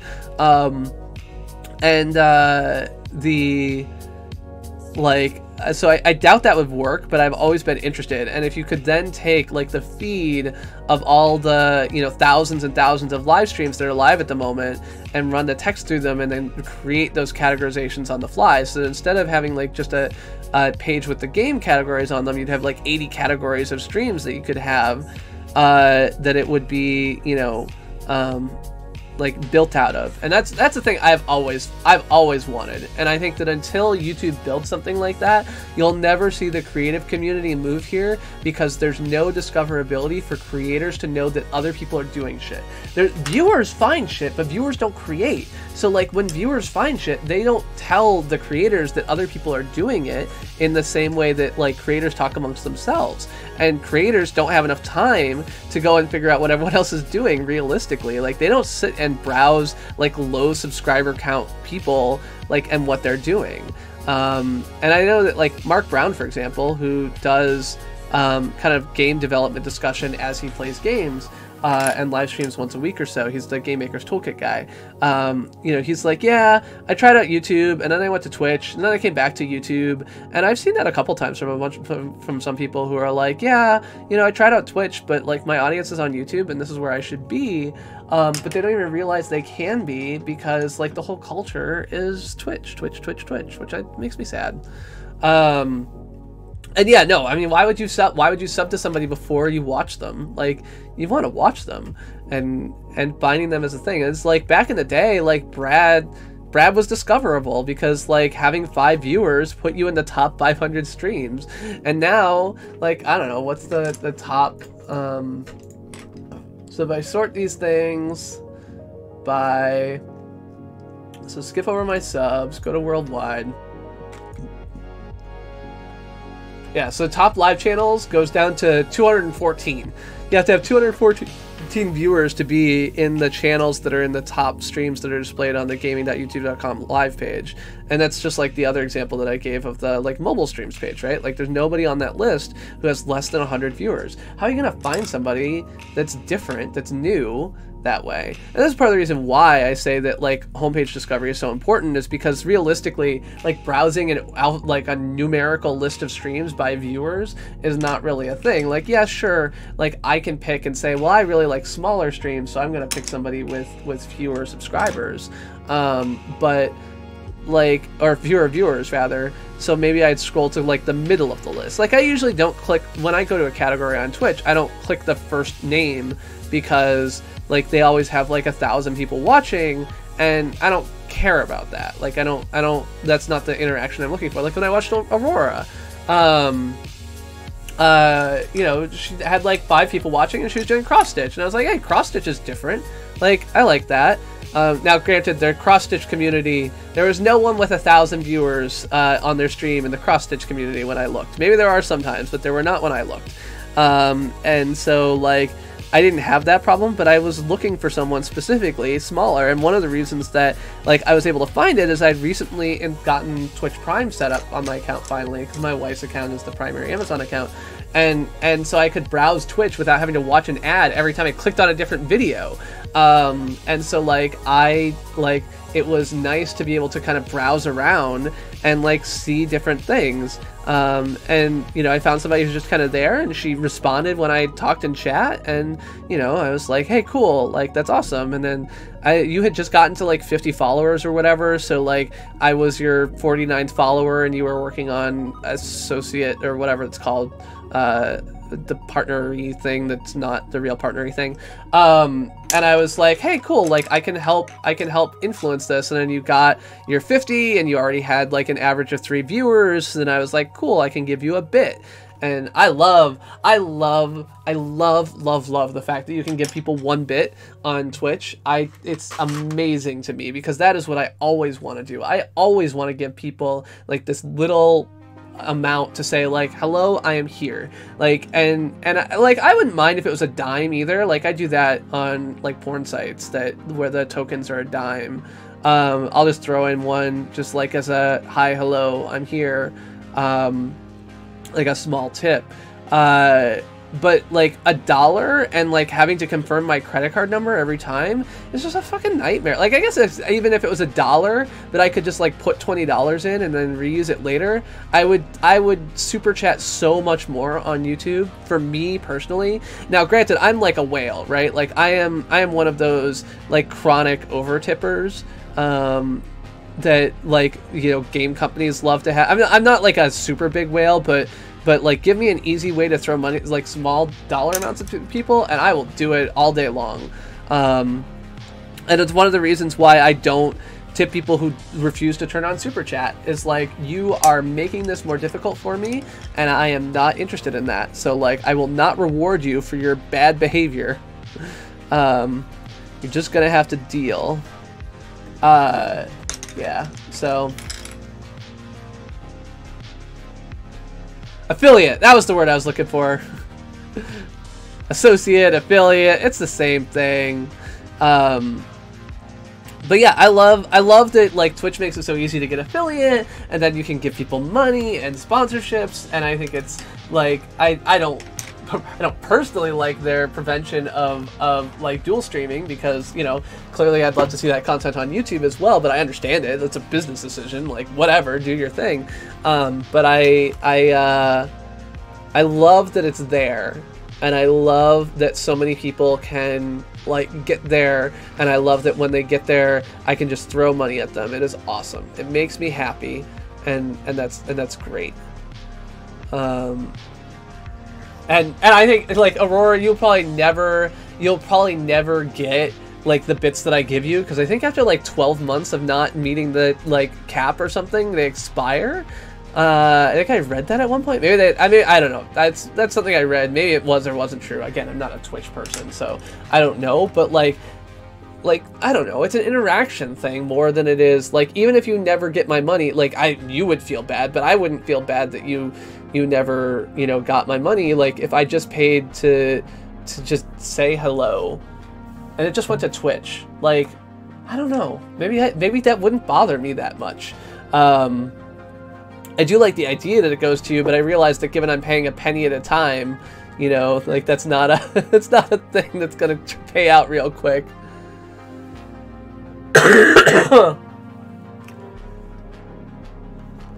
Yeah, so they have a similar threshold, but, like, so the funny thing is, like, so I ran AdWords ads on my website for 7 years or something like that, and I made like $34 in ads, right? And they were text ads, and text ads pay crap even compared, like, YouTube ads are amazingly high paying compared to text ads on websites.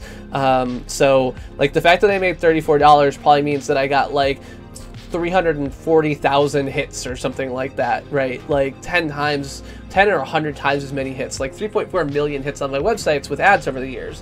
Because CPMs are so low. Like CPMs on YouTube are like $10. Like CPMs on text ads are like a penny. Or like 10 cents or maybe $1. I don't know. But in any case, it's a lot lower. So yeah, so I ran ads for like 7 years, and I was never very popular, but I ran them, and I had like $34 in my account, and I didn't get it paid out until, and I stopped running them eventually because I stopped getting as many hits, and I didn't really care to have people see like ads on my website anymore. And it wasn't until I had Hawk vs. Drone, which obviously went viral, that I got paid. But I got paid those $34. And at one point, at least, when Affiliate came out, there was something in the documentation that was like, if you don't meet the $100 payout threshold within 12 months, then the money, like, you lose that money or something like that. And I don't know if that was like if you're inactive for 12 months or if it was like just, you know, we don't want to have a liability on the books forever, which I get. Like, having liabilities as a business sucks, and having like millions of people who have access to something, or hundreds of thousands or tens of thousands have access to something, and have like these small $1 liabilities on the book sucks. Like, this is why like MBTA Charlie cards, the subway passes we have here, expire after 5 years, which is stupid and shitty, but like is the reality. And it's because the T doesn't want to have these like floating cards out there that are on their books forever. And so like as a business decision, I get that, but it felt kind of hinky when I read it. But again, like at the small scale, if you're not making $100 in a year, like, do you really care? Like, is it that big of a deal? I mean, YouTube's answer was obviously no, because anyone who wasn't making that much money, they're just like, no, you don't get ads anymore. So.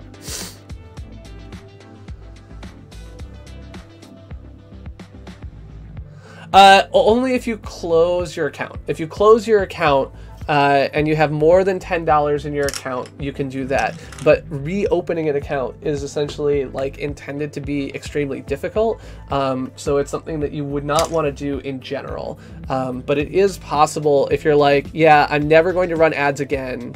I would like to close my AdSense account. And this is like for people who had like $94 in YouTube, and then YouTube took away their ability to monetize, and then they're like, well, now I'm never going to get those last $6. It's like, okay, yeah, like close your account and you'll get that money.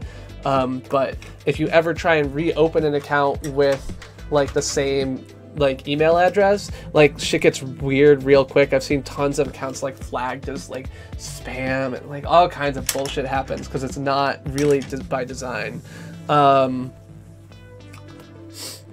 yeah, that was one of the things that we when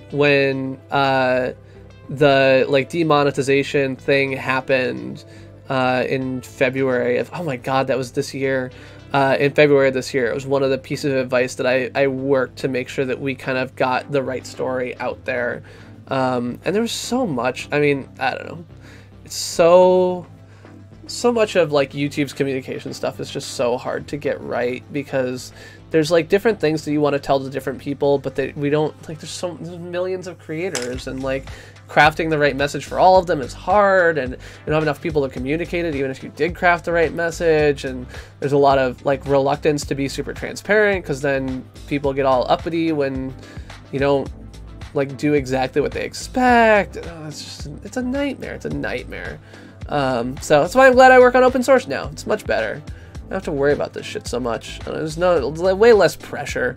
Like, there's still tons of drama, but the drama is so much lower pressure, and there's so many fewer people who are like negatively impacted by any particular drama, because like there's very few places where you do things at the same scale that YouTube has to make decisions and make changes and decisions and choices. So anyway, Oh yeah. Okay, so DSA, right? So I'm a member of my local DSA, which is the Democratic Socialists of America. It's a group that works towards enabling, worker power and helping bring the world closer to one where we live in a more egalitarian society where decision making is not controlled by the bosses, but is controlled by the workers. So think co-ops, think unions, think other forms of organization that can bring us closer to a more just, equitable, more just, verdant, and peaceful world? I don't know. That's an NPR advertiser that says that.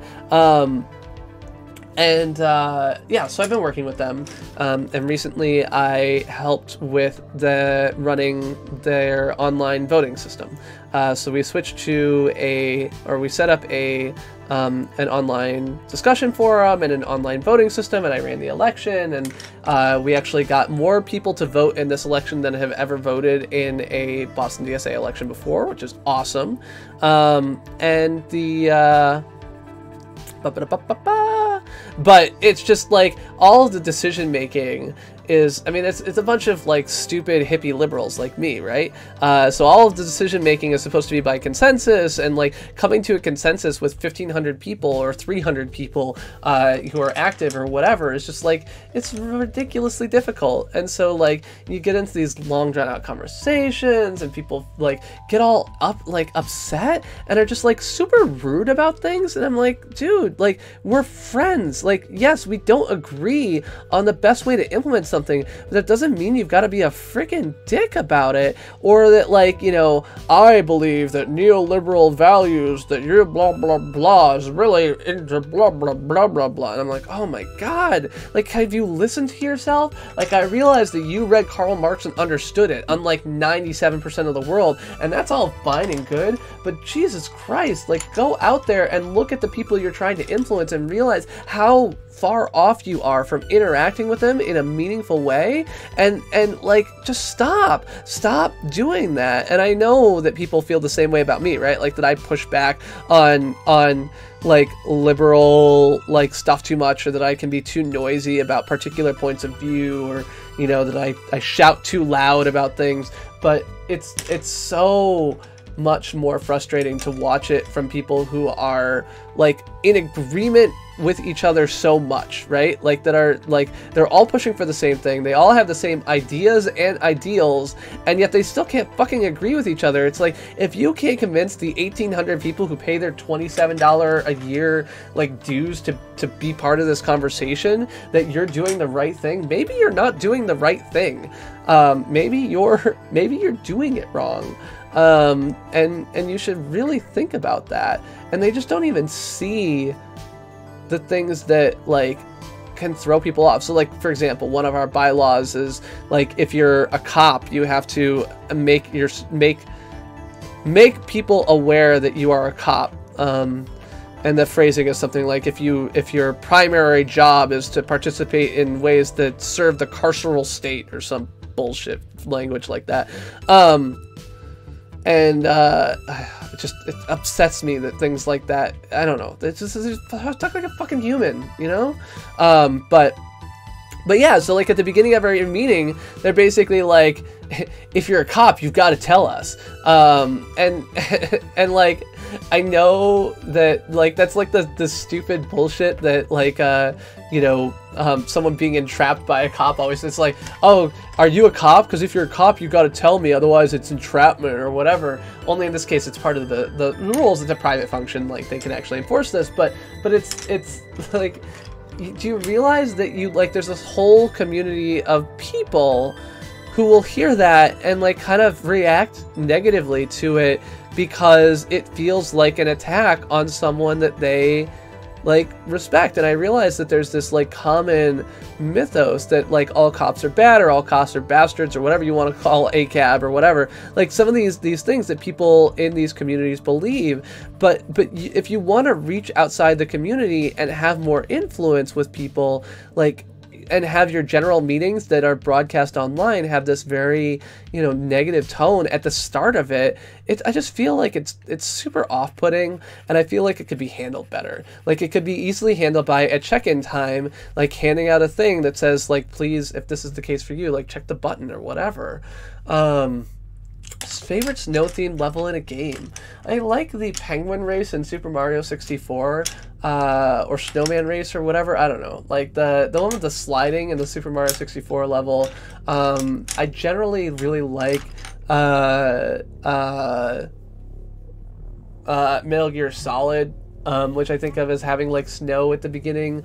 I like that those level designs, and so when I think of snow, that's one of the things I think of. Certainly that's not a platformer type. I hate most snow levels in platformers because they're slippery, and I hate ice. Like, snow levels means ice levels, and I hate ice levels. I'm gonna let Tony out of that room. I'll be right back. So I usually don't...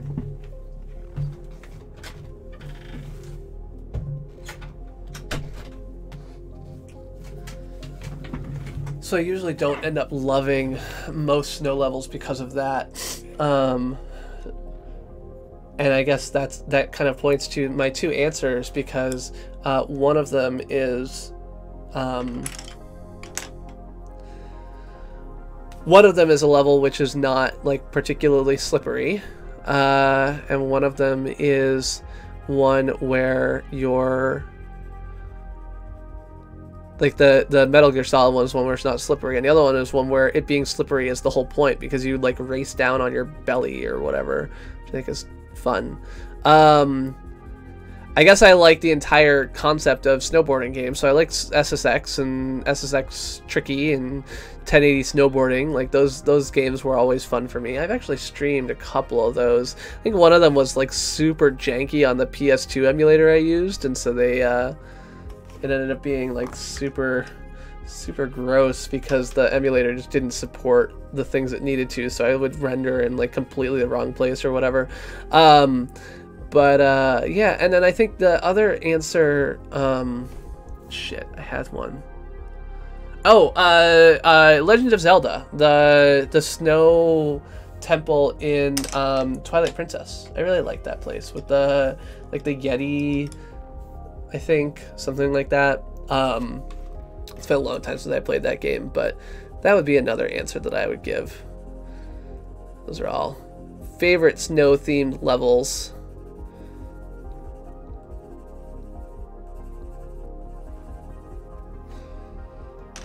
Alrighty.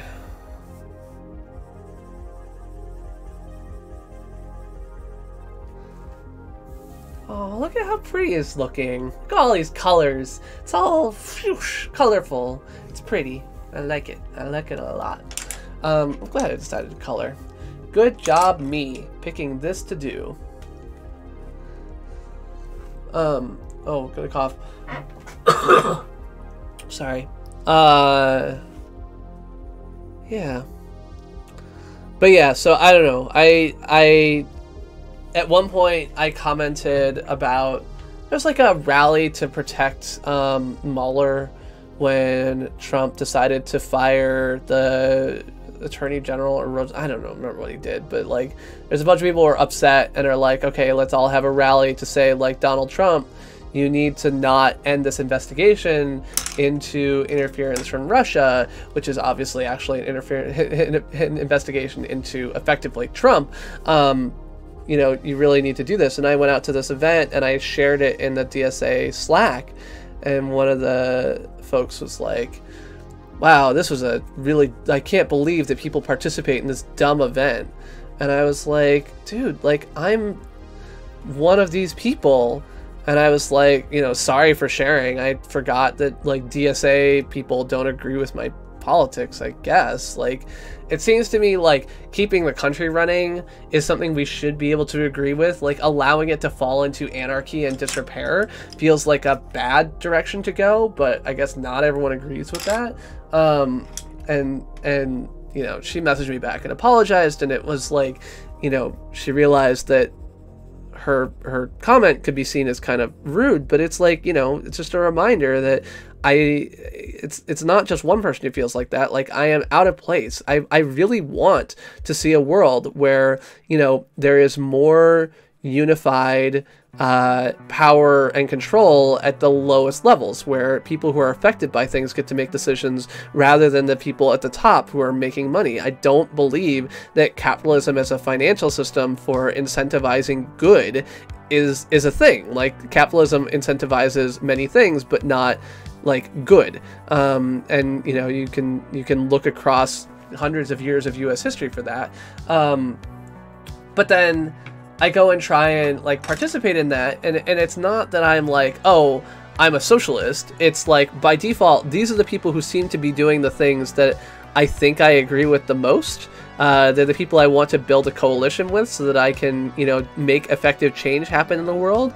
And then, like, I'm like, oh, but also, just so you know, like, here's a thing that some people are gathering, which, frankly, is a recruitment opportunity, because these are people who also think the world isn't working in the right way. Thanks for subscribing.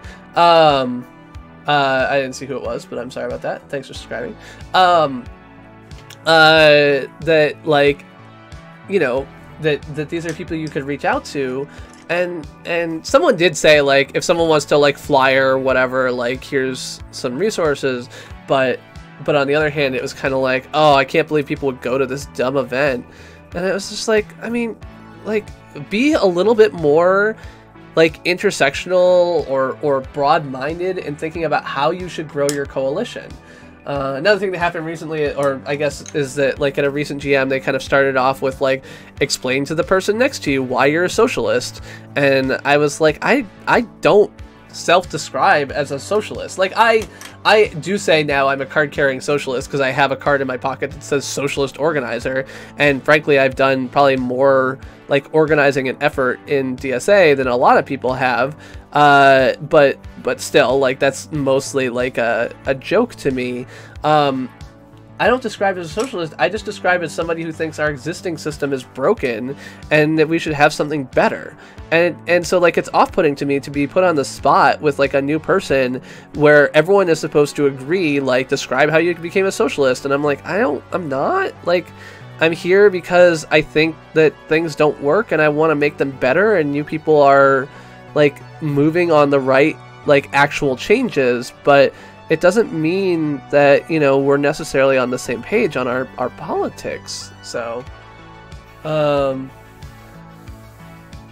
I am just fine, Stefan. Welcome.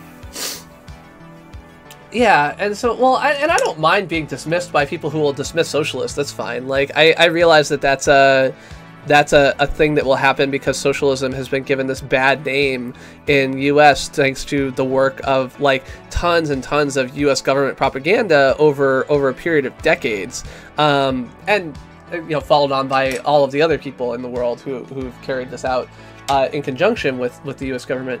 But at the same time, like, it just puts me in this position where I have to kind of out myself.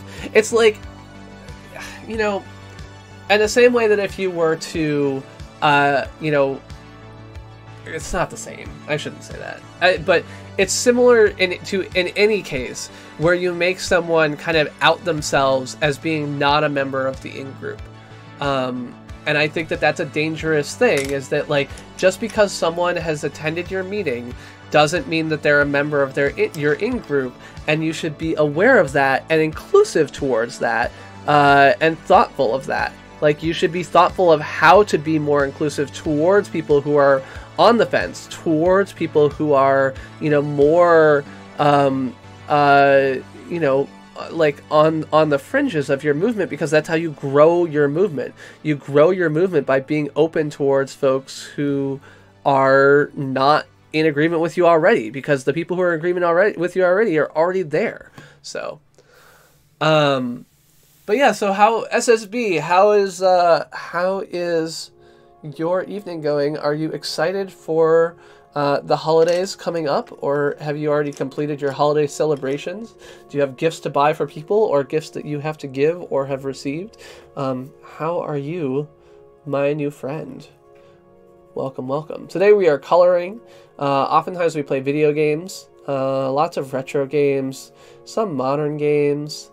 Some people still haven't figured out that I play modern games at all, and so like they'll come in. I feel like every Friday I have someone who comes in and is like, "Wow, Chris, you're playing like a really modern game," and I'll be like, "Dude, I've been playing like Overwatch. I've been playing World of Warcraft. I've been playing, you know, like the latest, you know, platformer release on Steam. Like, yeah, okay, I've got an indie focus, but like I play all kinds of this shit, and I have for like 3 years. Like I streamed only retro games literally for a month and a half, and then I've streamed like retro and modern games for like 3 years now, and people still are like, "Oh, you play things other than retro?" And I'm like, "Oh, come on, dude.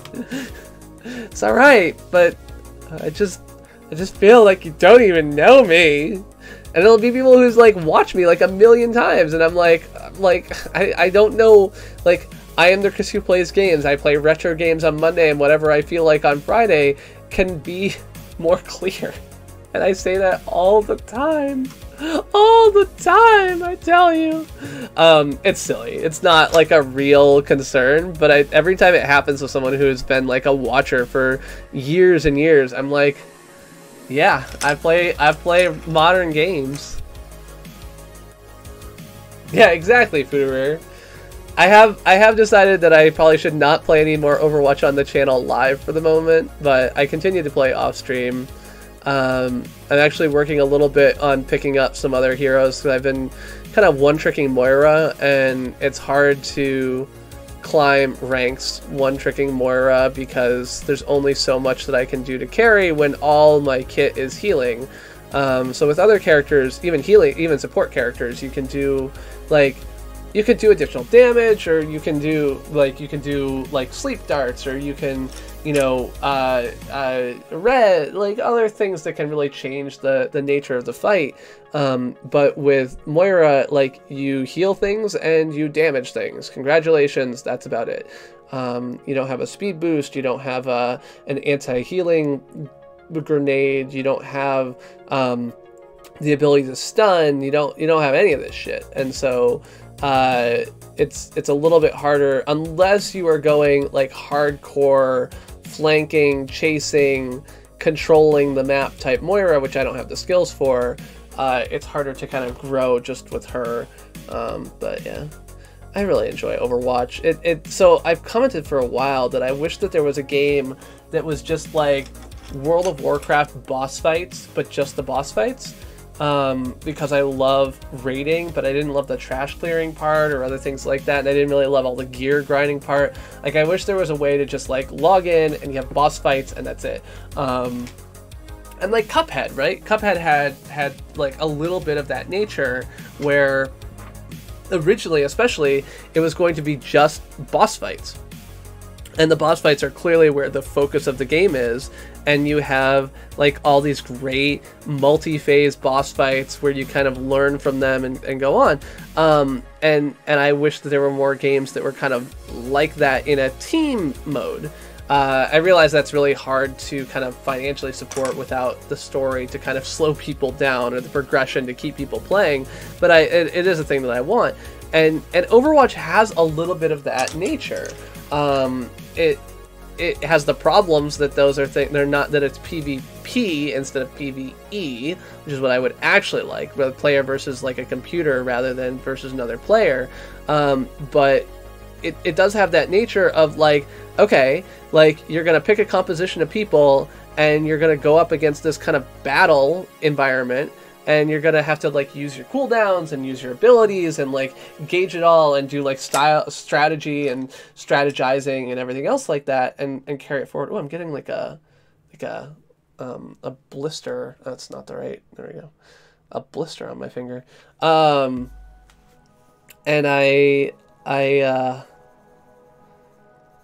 yeah, so it has some of that nature of something that I've always kind of wanted out of Blizzard, in particular, out of World of Warcraft. That you know, it's really about strategizing. It's really about thinking about things and you know, deciding how to make smart plays and knowing when to go in and not when to not go in, and kind of listening for audio cues about when something is going to happen, and thinking about how long abilities have to cool down, and all of this other stuff that is a really interesting, like, mental challenge for you to keep all that stuff in your head at the same time. And that's what I loved about WoW, is like learning the boss fights, like studying for the boss fights, you know, learning all the moves, like what abilities would give you special, you know, buffs at a given time, what things you should be aware of, you know, what characters could offer an additional kind of social benefit or team benefit to you as you played. All of these kinds of things were things that I was really interested in when I played WoW, and Overwatch has a lot of those same characteristics for me that I got as like a raid leader. Now there's a problem that I have not yet progressed sufficiently in Overwatch that I am ready to make the calls, and there's another problem that unlike kind of casual World of Warcraft play, there's an expectation of voice chat, and voice chat is just a toxic experience in almost any gaming community, especially when you lose. But it does have some of the properties of that experience that I like, and it took me a while to figure out, like, why does this feel so much worse than World of Warcraft? And it's because World of Warcraft, practically speaking, didn't have voice for casual play. They did add voice support much later, but it was kind of crappy and no one used it. So anytime you wanted to have voice, you were doing it like on a vent server with someone where like norms and standards could be engaged in. And so, like, you know, I joined a match earlier tonight and I just said, like, hey, how's it going? And like this random like group of 4 people just started spouting like total racist garbage bullshit, and I am 90% sure that they were being like 4chan ironic, and not attempting to actually be like hateful people. But the effect of that kind of 4chan ironic bullshit is extremely negative, and is like hurtful to people. And so like when I joined a match and the guy's like, black people are related to gorillas, convince me I'm wrong. And then like someone else is like, make America great again. Like, if you're like, no matter what, that kind of shit is gross. Like, I don't join matches and be like, Donald Trump sucks, even though I expect that, given my age, the age demographic of people who play, there's far more people who agree with that than disagree with that. I don't do that because that would be a toxic thing for me to do, even though I clearly feel that Donald Trump is working on being the worst president in U.S. history. He hasn't committed genocide quite yet, but he's working on it. He's got the internment camp things going for him. He's really trying to get up there and make a name for himself as one of the worst people of all time. But like I don't do that in an environment that's shared, in an environment where I know that could like have a negative impact on other people who are just trying to play a game. Like, we're all here to kind of have fun and like, you know, have like learn something and try something. Like, we're not here to get into bullshit like political arguments. And if someone tried to pull that shit in like a pickup group that you organized and you invited them to your event, you'd be like, all right, you're done, you're out of here, like kicked from the group, and I'll invite somebody new. Like, I don't need that shit in here, because you would be leading something where you kind of had that control. Whereas in Overwatch, like, you don't really have that. You can't vote to kick people, and you can't get rid of them. So you've basically just got to deal with whatever random shit is thrown at you by assholes in competitive. Like in quick play, you can just leave and there's no penalty for it, or arcade mode, you can just leave and there's no penalty for it. But if you want to play the kind of competitive mode game, then you're kind of fucked. And I've tried looking for groups of people a couple times so you could be like, all right, I'm going to be the group leader, I will take the lead, we will do what I say, and then we will, like, you know, whatever. But no one really uses the system they have, and it's been hard for me to kind of find groups. So Yeah, so it's frustrating that it uses voice chat. I really would love, so Splatoon uses a kind of similar thing to Overwatch's like voice cues, like I need healing, or okay, or understood, or whatever. Like it has basically just two voice commands you can use, and one is like this way, and one of them is booyah, and like from that you learn to communicate. There's no voice chat. There's no way to send people text messages. I'd be interested in like an Overwatch comp ranked mode that didn't allow you to use like voice chat. And what tools would you need instead? Like, what would you have to build? Would you have to build like marking systems to say like attack this next? Would you have to build, you know, some kind of way, more, you know, ways for people to easily press buttons to say, hey, I need this, or whatever? What technical implementation could you do that would just like reduce the need for a voice chat system that ends up being somewhat toxic? And if you were to build that system, if you were to, or just, I mean, honestly, even just use the tools that you have and just say like, here's a mode that is like competitive, but it has no voice chat. It's just like game sounds and these like, you know, pre-developed cue lines that you can use to indicate what's going on. How would that be different? Like how would the gameplay be different? Would the skill cap differ a lot? Would you have to learn more about like following your teammates' leads rather than waiting for calls? Would you like, clearly there is like text-based or voice-based communication absolutely provides a greater level of skill. So you couldn't really compare the skill of like a coordinated team versus like this theoretical silent, you know, no voice communication team. But how much different would it be?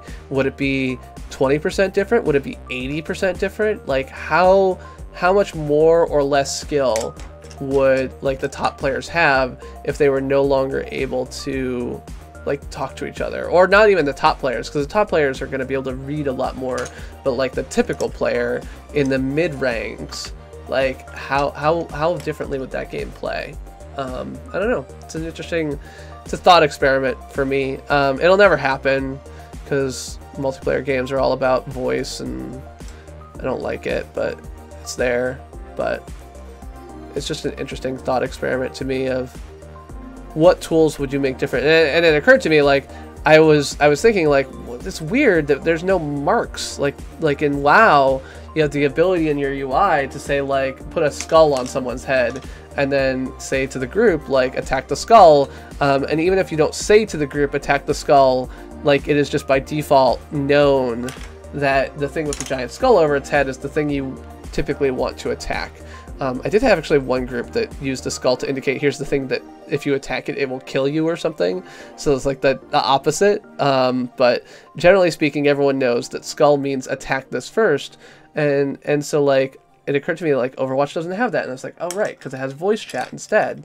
But voice chat doesn't provide a better experience. In particular, it doesn't, like saying kill the Zenyatta or whatever, doesn't give you a visual cue of where he is, which was always great in World of Warcraft because you had like 20 people's like spells going off at any given time. But it also requires you to communicate via voice, which I don't always want to do. You know, when people want to be racist dickholes, I get sad, and it kind of fucks up my gameplay, and it fucks up my enjoyment of the gameplay. Oh, I gotta stretch again. Oh, we're getting pretty close to done. I'm just kind of coloring in the edges along here now. And when we wrap up this page, we'll be done. I'm not gonna keep going tonight. But thank you all for watching and hanging out and chatting with me. As I said, I'm a little bit stir crazy because I've been in the house all week because I've been sick. Every time I try and do a little bit, like I go up and down the stairs or something like that, I end up like getting to the top and I'm like, oh my god, I'm out of breath because I can't breathe because I'm just way more torn up than I should be. I got prescribed to take my inhaler more often, so I've been doing that, which has definitely helped. But like, I went into the doctor and my SpO2 was at 95, which they like to have at 99, so they gave me a nebulizer treatment and cough meds and other shit like that. So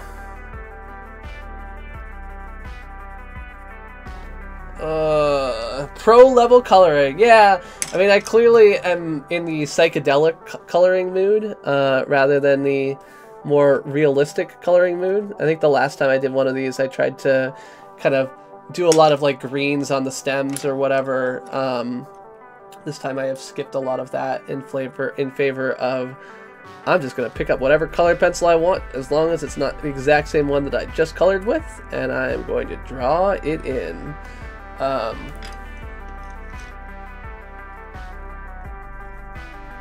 But yeah, it's been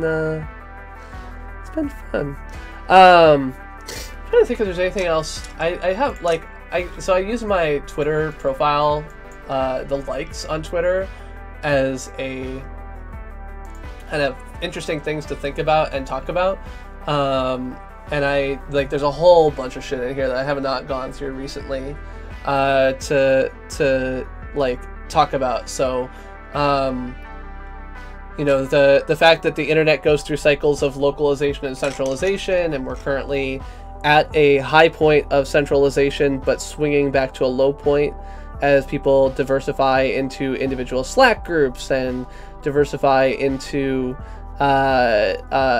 you know, closed Facebook groups or WhatsApp chats or whatever else like that, to try and get away from the terrifying aspects of the overall data sharing that is out there.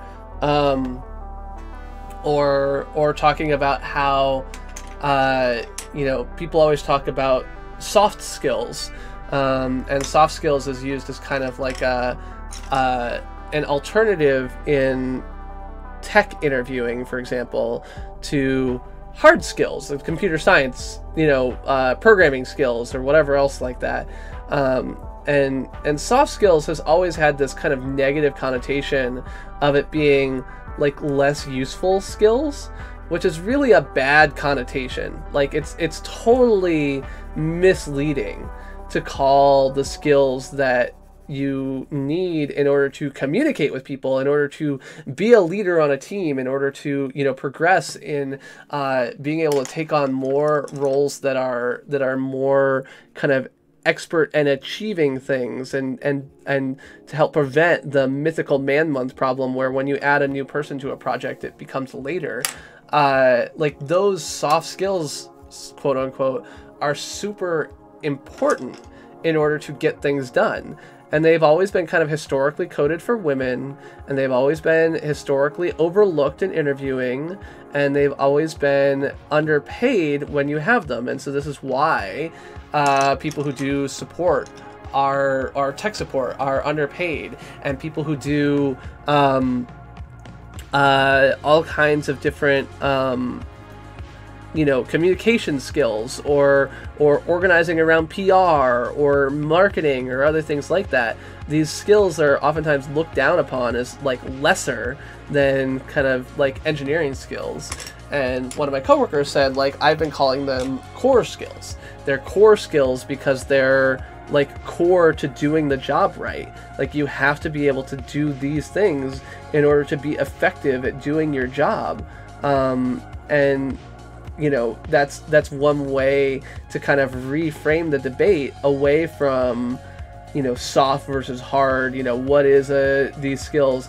And core skills obviously extends beyond the kind of communication skills, but those are absolutely core skills no matter which job you're looking at in a tech field. At least you're gonna have to have those skills to some level in order to succeed at a higher level. Now, that doesn't mean that you can't do anything if you're just kind of like a grunt work programmer who can't really interact or manage people or have conversations well. But those types of, you know, conversations or skills to have those conversations are super important and drastically undervalued by most of the kind of tech bro community types who are out there and doing shit. You know, it's just the marketing team's job. And I'm like, no, it's not just the marketing team's job. It's the marketing team's job. And if they didn't do it, then we'd all be fucked. Because if they don't tell people about our product, or if they don't communicate about the change that's coming up, if they don't make sure that we're doing the shit that we need to be doing, then we will fail. We will fail hard. We will fall down flat on our faces, you know, try to stand up and fall down again, because that is the type of thing that happens when you do not have a strong team of people with core skills backing you up. And that's really like a crucial thing. All right. Oh, so I kind of finished this page.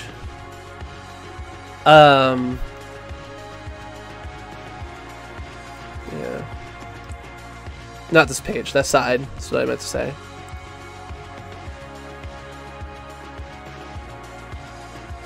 I will admit I'm getting a little bit sloppier as I go on.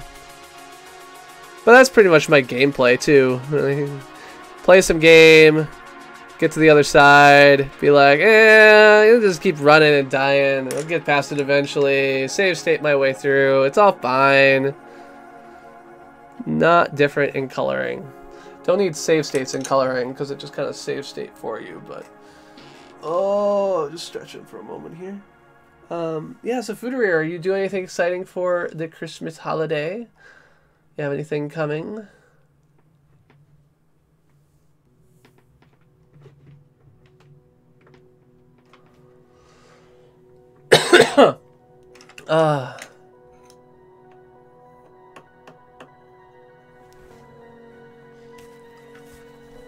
Or anyone else who's out there, what are your holiday plans? Do anything fun for New Year's Eve? Do anything fun for the weekend? Do you have to work on Monday? I don't have to work on Monday. I have Monday, Tuesday, and Wednesday off, I think, on the Google or official Google holidays, but I'll probably work Thursday and Friday just so I get a little bit more time in, because I was out all week this week. But I may also just take those vacation days and call it done. Let's say I'm done with the year. I'll play it by ear. May go into the office and catch up on email and then just like use the laser all day. We got a laser cutter at the office that can use to make cool things, but I don't get a lot of time on it most of the time because I don't want to do it during a normal work day for obvious reasons. That's cool. How far away is the family? You're in Canada, I feel like. You have to go far, or are they close by?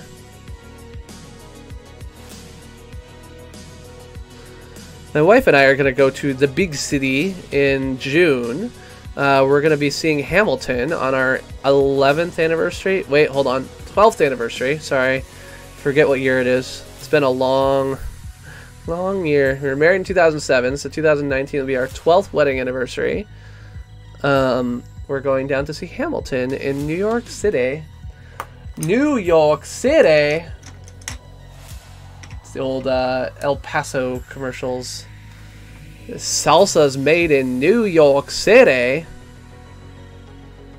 That's not where salsa should be made, apparently. Nice.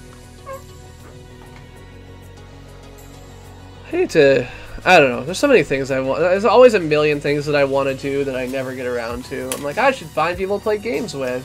And I'm like, but I have all these games here at my house that I don't play.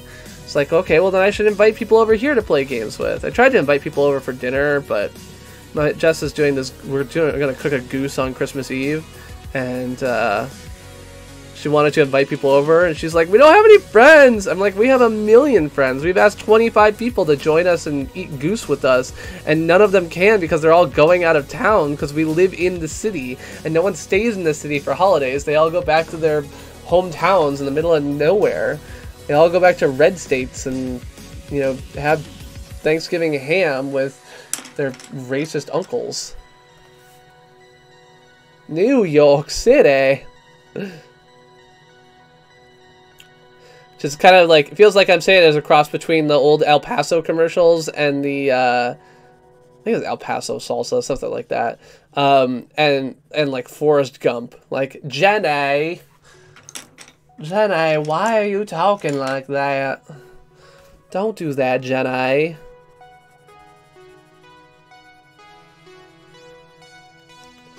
Coloring in the edges here is a little more difficult because you're right in the crack of the book. So yeah, I have all these colored pencils, but so many of them end up looking the same that I can't actually, like, I don't have nearly as many colors that are distinct as it feels like I should. It's like I use a green and I'm like, oh, all these other 7 greens actually look the same. But whatever. Whatever, ever. Whatever, ever.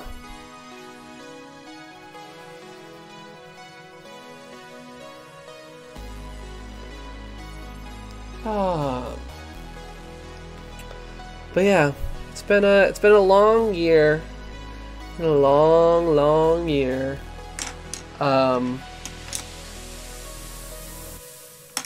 Thankfully, no other major deaths in our family, which is good. Jess's parents, the last 2 years have been years that Jess's parents had died. So her mom died in July of 2016, and then her dad died in July of 2017. So they have both now been in the ground a while, and we had not, luckily, knock on wood, no other family deaths that we had to deal with this year, which is great.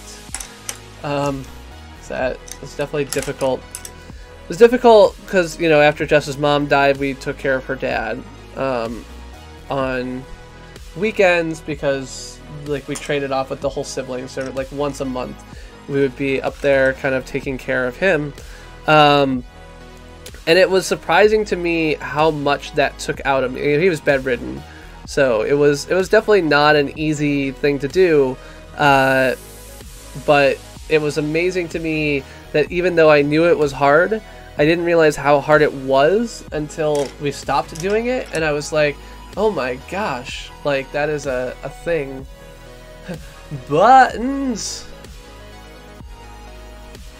I also have the, I shall call him George, and he shall be my love, and I shall love him, and I shall call him George, or something like that. I don't know. Something like that. Or, you know, something go down the hole, that little kid who flushed things down the toilet. All these Animaniacs things that stick in my head. It's time for Animaniacs. We are blah da da da da. Alright, I'm not gonna do these last 3 things on the edge here. I will color in the thing that says add inky details, because I am not going to be adding any inky details, but I will color you in with a nice indigo blue. So the add inky details, their idea is that you should, like, draw little spiders and stuff on these pages. So they have that demonstrated in a couple things, and I'm like, you know what? There is plenty of inky details for me to color in without your additional instructions, sir. I'm gonna color over you hard. Yeah, get out of here. Your instructions to make me do more work, more ink line work. It's not gonna happen. I'm just gonna pretend you never existed. I've colored over it so hard that I can see it again, unfortunately. But, yeah. So yeah, no stream on Christmas Eve. That'll be my next Monday stream. Probably a stream next Friday. That'll be our last stream of 2018. We will bid the year adieu. And in the new year, we'll probably start with a new schedule that's maybe a little bit different. We'll try and change it up, and see if we can add a little bit more variation to the types of things you see from me content-wise. So, their Pinky and the Brain, their Pinky and the Brain, their Twilight campaign is easy to explain. Before each night is done, their plan will be unfurled by the dawning of the sun. They'll take over the world. All right, so. This is what we got. We kind of colored in all of the leaves on this page. We got flowers and leaves and everything. It is completely psychedelically colored, but we got them all in there, and I'm quite happy with it. So take a picture, post it on the Twitter nets.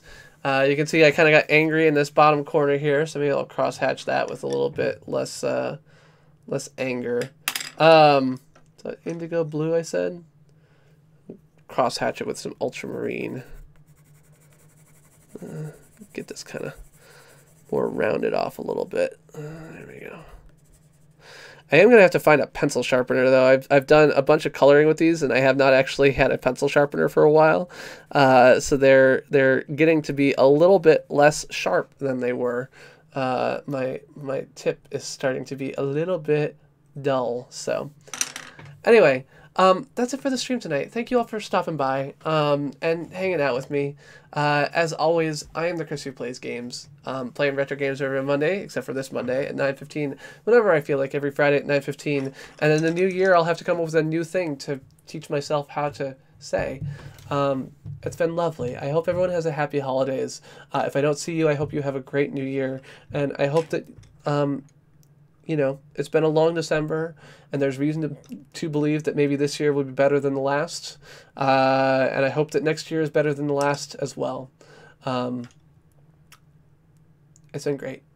Have a great night. Have a happy holidays and a happy new year. If I don't see you, I will see some of you next Friday. Bye.